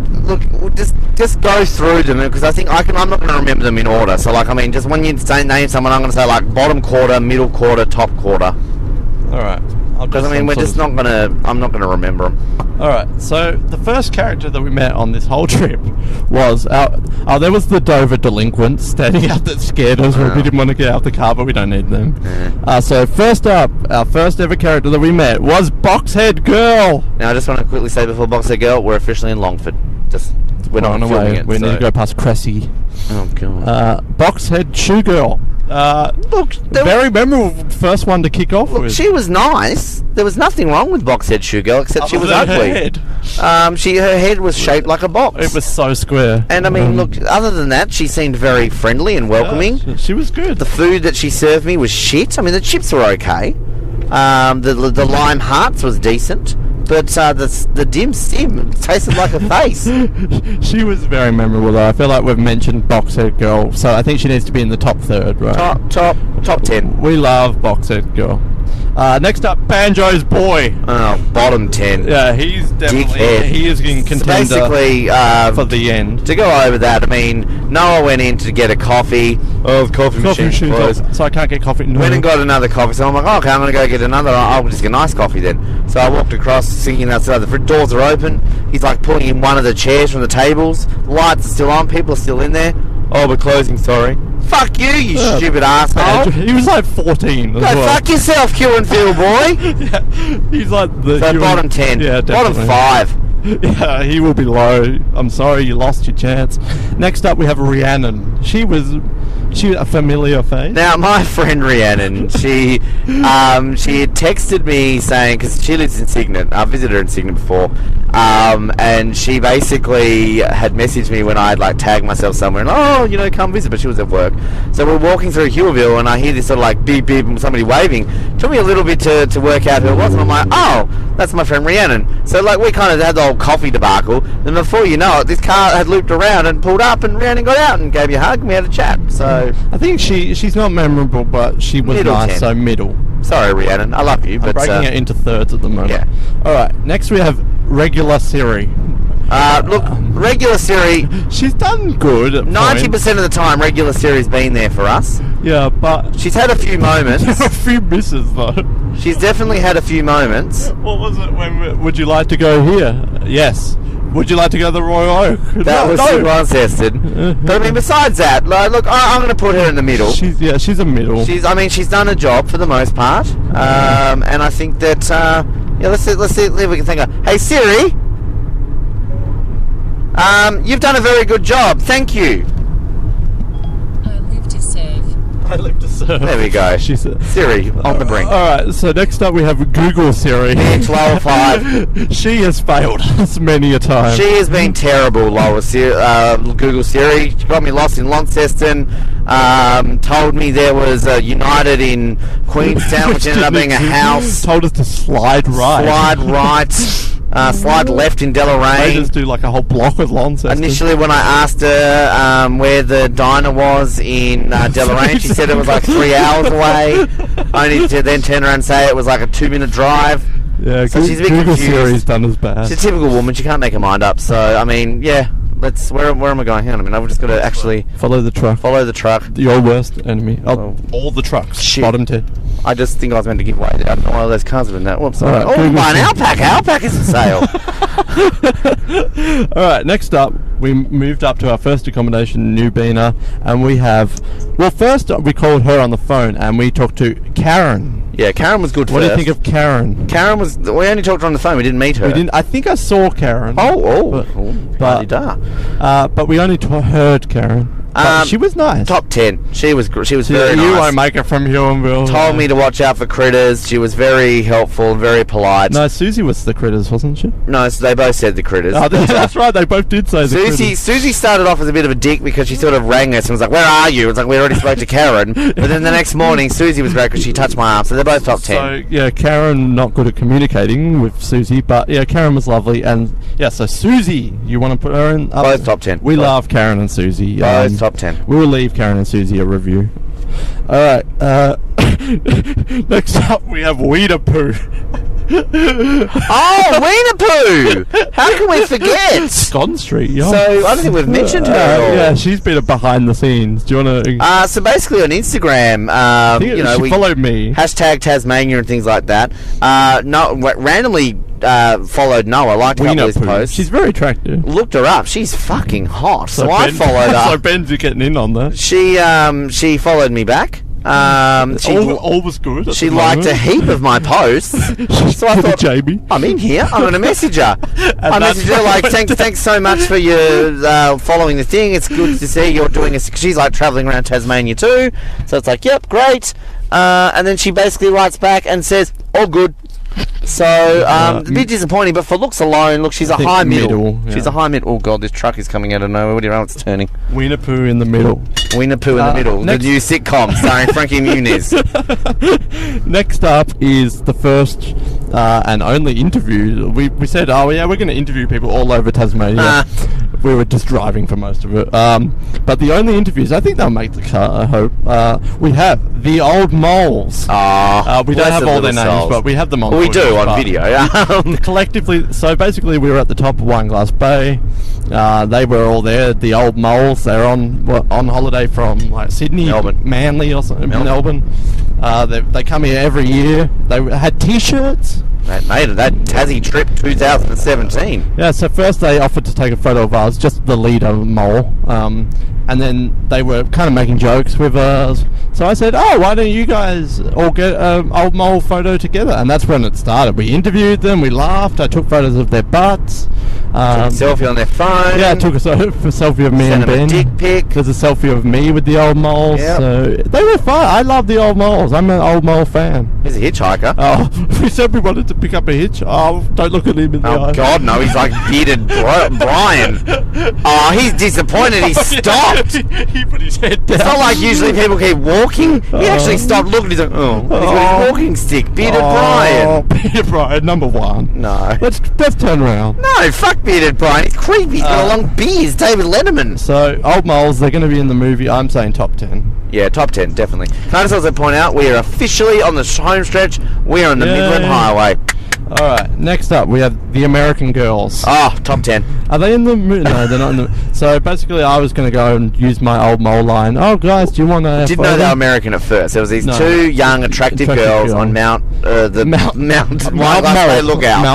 Mount Lookout. Yeah, I was going to go over there. I was waiting because other people were taking photos. Oh, I knew it was muddy. I'd already done it with the moles, and then suddenly banned out of nowhere. Do you guys want a photo? Well, okay, in fairness, I'm like above, looking down, like just looking, okay, you know, I'm perving because I'm creepy. And then no one's in this corner of the lookout. There's like these two Asian tourists in the middle, and then there's these two attractive girls. And I'm like, look, no one kind of looking at me. I kind of got a vibe you were going to do something. So I kind of looked, and I'm like, oh, well, you're not. So I went down. Just wiener poo all over and again. they're taking like selfies in the corner. So I just sort of said to them, like, oh, excuse me, would you like me to take a photo? Oh, yes, please. And they were American, who were like chatting. My bag. So I started talking to them. Ben was very social here, but the American girls were a bit... They started off semi-okay, but then they just waned off. The moment Nemo was mentioned, that killed the moment. Yeah, done. Nemo always ends a to conversation. The point where I just walked away and then they stopped talking and no goodbye. We're just and then I also got to do it with the two English girls, attractive English girls, and you missed your opportunity with your Europeans. The English girls. I'm still saying top 10. No, middle 10. Well, you're middle 10, I'm top 10. Okay, so that would average them out. Alright, I'll put them as a... Lower top 10. Lower top 10, so 10. Next up, we moved off from the south, and we moved across the coast. We went to... Well, that was Wineglass Bay, but then we went to on our way to our accommodation. But first we were so hungry. We went to the Bichonneau Bistro. No one memorable there. We got average food. Shit food. It was decent enough. Shit. Expensive. And we were leaving, we were taking photos of the water, going to go to our accommodation. And here we come, here comes John and Sam, the Bichonneau boys. Lower. Harassed by the hooligans of Bichonneau. Lower. We weren't harassed, they were friendly, but... Oh, that's my boat out there in the water. I'm just talking to you because we weren't talking to them, we wouldn't have been followed by the cops. Yeah, so... Good segue. After we left, we drove around Bichonneau in a car. We were followed. We went down dead ends. We were followed. And we pulled over. You guys look like they were lost. It's Officer Jimmy. Top 10. Top 10. Officer Jimmy. He's been mentioned. We had excitement. That was probably the most climactic, exciting moment of the whole film. That and nearly getting taken out by a truck today. Yeah, those two moments. Officer Jimmy, he's been referenced. He was the proud officer of Bichonneau. Top 10. Yeah. Hands down. Agree. So finally, Jimmy gave us our directions. All the other towns, when we're lost, it's just like whatever. But Officer Jimmy gave us our Fish don't directions. care for their tourists. Yeah, and Smithton doesn't. we thought we were lost. We got lost again at our accommodation. We were God. literally at the accommodation. So we drove up into the driveway. We got stared at. Eventually, we hear a voice. Racist wind down, Rocky. you guys can't read my map. It's racist Rocky. You guys, normally it's the Asians that get lost, says Rocky. And I didn't say anything in reply to that. Yeah, Ben did not say Nothing at nothing all. about wanting to be Asian or anything. I mean, points off for being racist, but it's Rocky though. Top 10. Map cartographer Rocky. Top 10. You Yeah. know, actually, at no point did I look at his face. Yeah. I mean, we filmed him, but I was covert after you said no, don't film Is he a him. character? Covert Noah? So after that, we moved through. We went through Wynyard. Oh no, that wasn't that day. That was God, yesterday. no. Where are we? Wynyard's the other side of the state. So we headed to Wynyard's taking you even when we're at Bicheno. Come to Wynyard. So after that, we moved on. We had the St. Helens cat girl. Look, middle. Middle. They were, Nothing you can. I mean, look, she was. They were okay. She was like, the thing with cat girl is that she was They were just cute, slow. but she looked like a cat. And like, I love cats and I love girls, but do I really want to like have sex with a cat? No. So I've had sex with cat, but that's my ex-girlfriend. But like, I don't want to have like that image. And they were so slow. And they were. But there was like 4 customers in St Helens on a Sunday. And then Burger Got Soul had like 10 people working. Was it Sunday? No, it was a Saturday. No, it was a Sunday. It was a Sunday, yeah. So then we headed north, and along the way we saw we missed Johnny the Echidna, but then we saw Eddie the Echidna. Top 10. Top 10. It's born an internet sensation of a meme. Me of my photograph with. I'm sure it will be in the movie. I'm sure Ben won't get away without. Eddie the Echidna spiked me. Later on, we saw Willie the Wombat. Middle. Man, I He mean, ran away from us. Willie was a bit of a bitch. I mean, he kind of ran away, so... Well, we could put Willie at the bottom. Oh, not the bottom, but lower. No, lower middle. Alright, middle. So we moved on from there. We saw French people there, not in. Lower. We saw the fishing guy. He was fine. He was fishing. We moved on and we went to Launceston. What about Trunk Hong guy? The Trunk Hong guy? Yeah. Top 10. But then the other lower Trunk Hong guy. Yeah. We went to the esteemed The Lloyd's Hotel. And we were checked in by Bearded Bob. Middle. He was okay. He showed us to our room. He was did. friendly. Tried to he make made fun of me. conversation. We didn't really care. Made fun of me when I said PayPal instead of PayPass. He told me about mother and vodka. Oh, it's okay. Middle.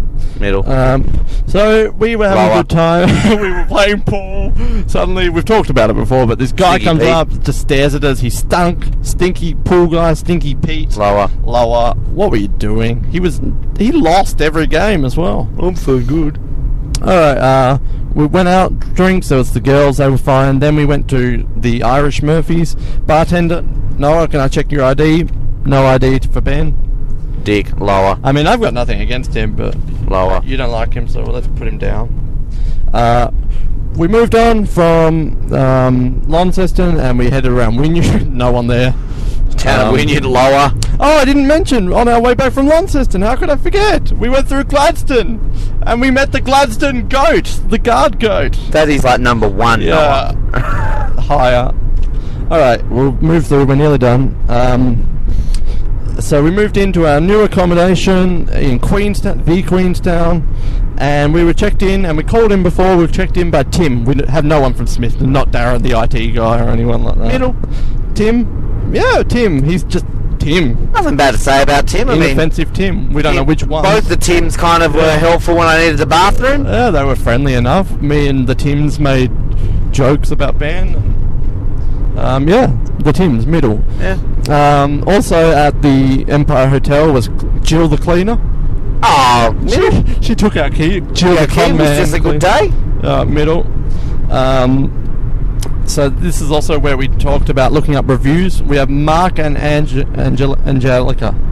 Mark, Angela. I put them as one Mark collective. put himself top 10. Angelica wrote, Mark put himself in the top 10.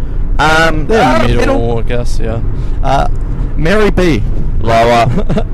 What a bitch. She's her own Brink segment now, but I mean, come on, fuck you, Mary.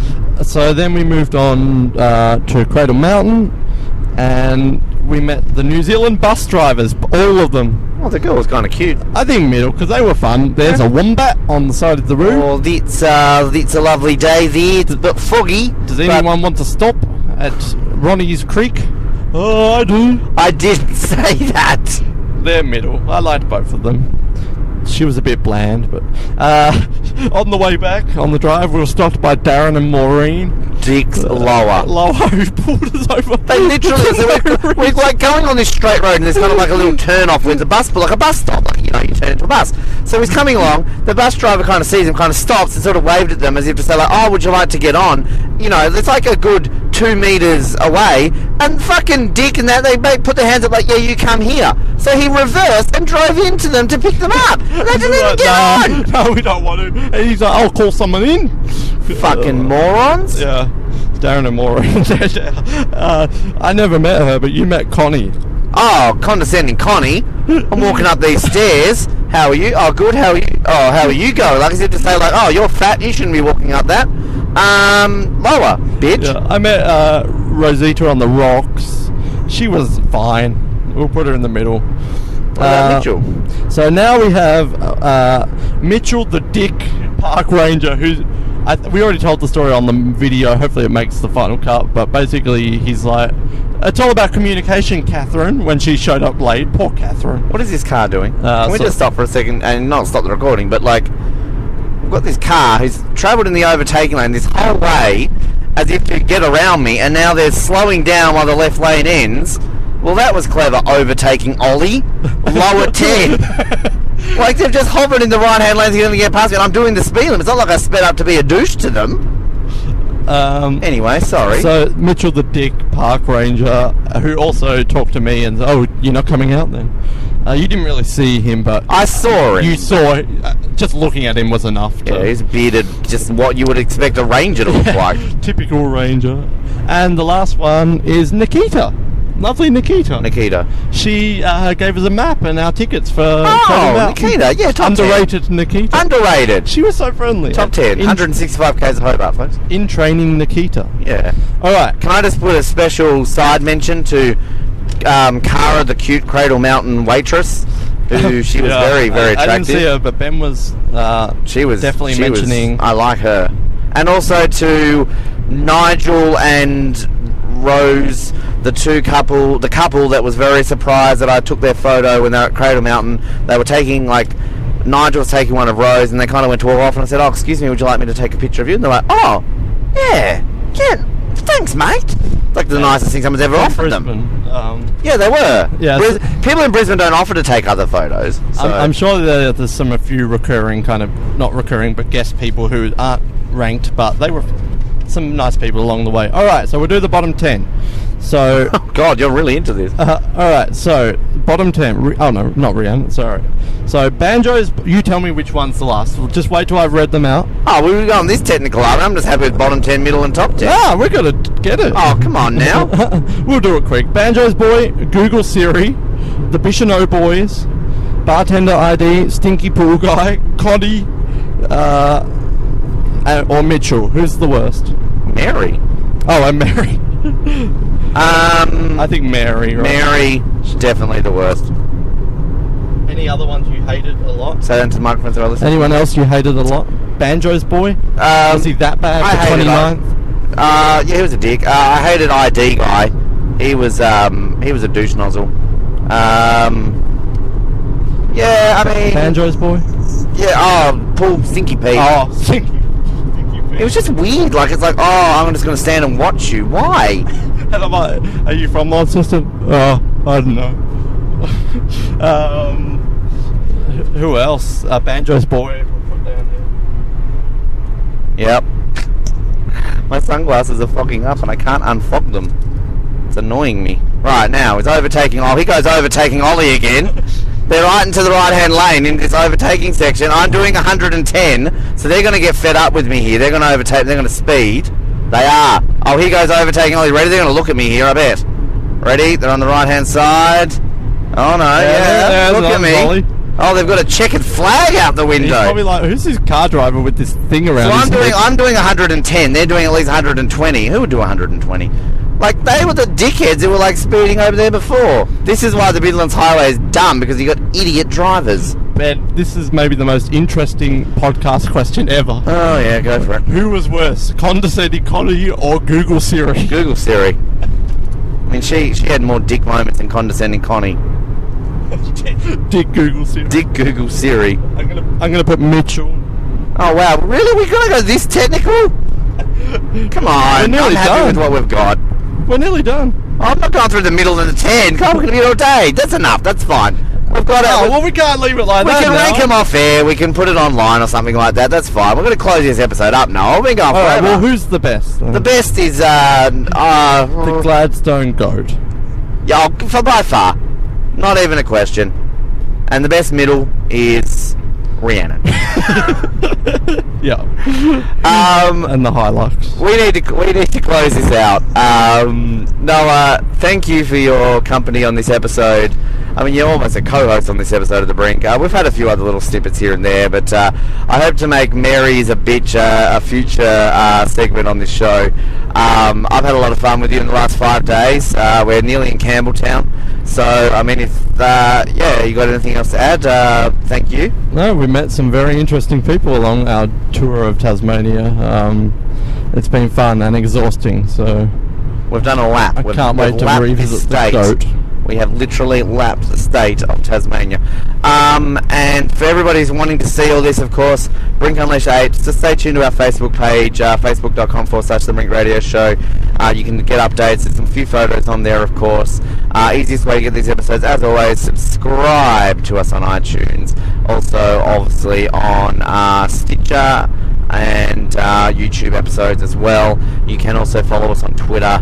And as I said, YouTube, I just mentioned that. But it's been a lot of fun. This has been a very long episode. You've heard a lot of things. The quality has been very up and down. I do apologise for that, but the reception in Tasmania isn't the best. But let's just be honest. I never thought in 2017 there would be 3 different Brink Unleashed films. I thought at the end of last year, the Brink Unleashed 6, I'm like, okay, well, they're not going to do another one for a while. I thought 2 last year was a stretch.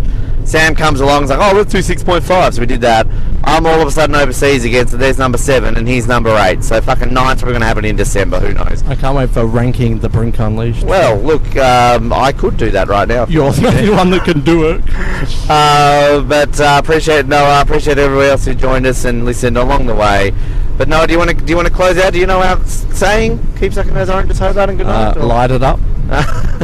Noah Gross, to close it out with the Brink saying, Light it up. no, say it again. Keep Say sucking what? those oranges, Hobart, and good night. Keep sucking those oranges, Hobart, Queenstown, and all the other goodie places. Wynyard.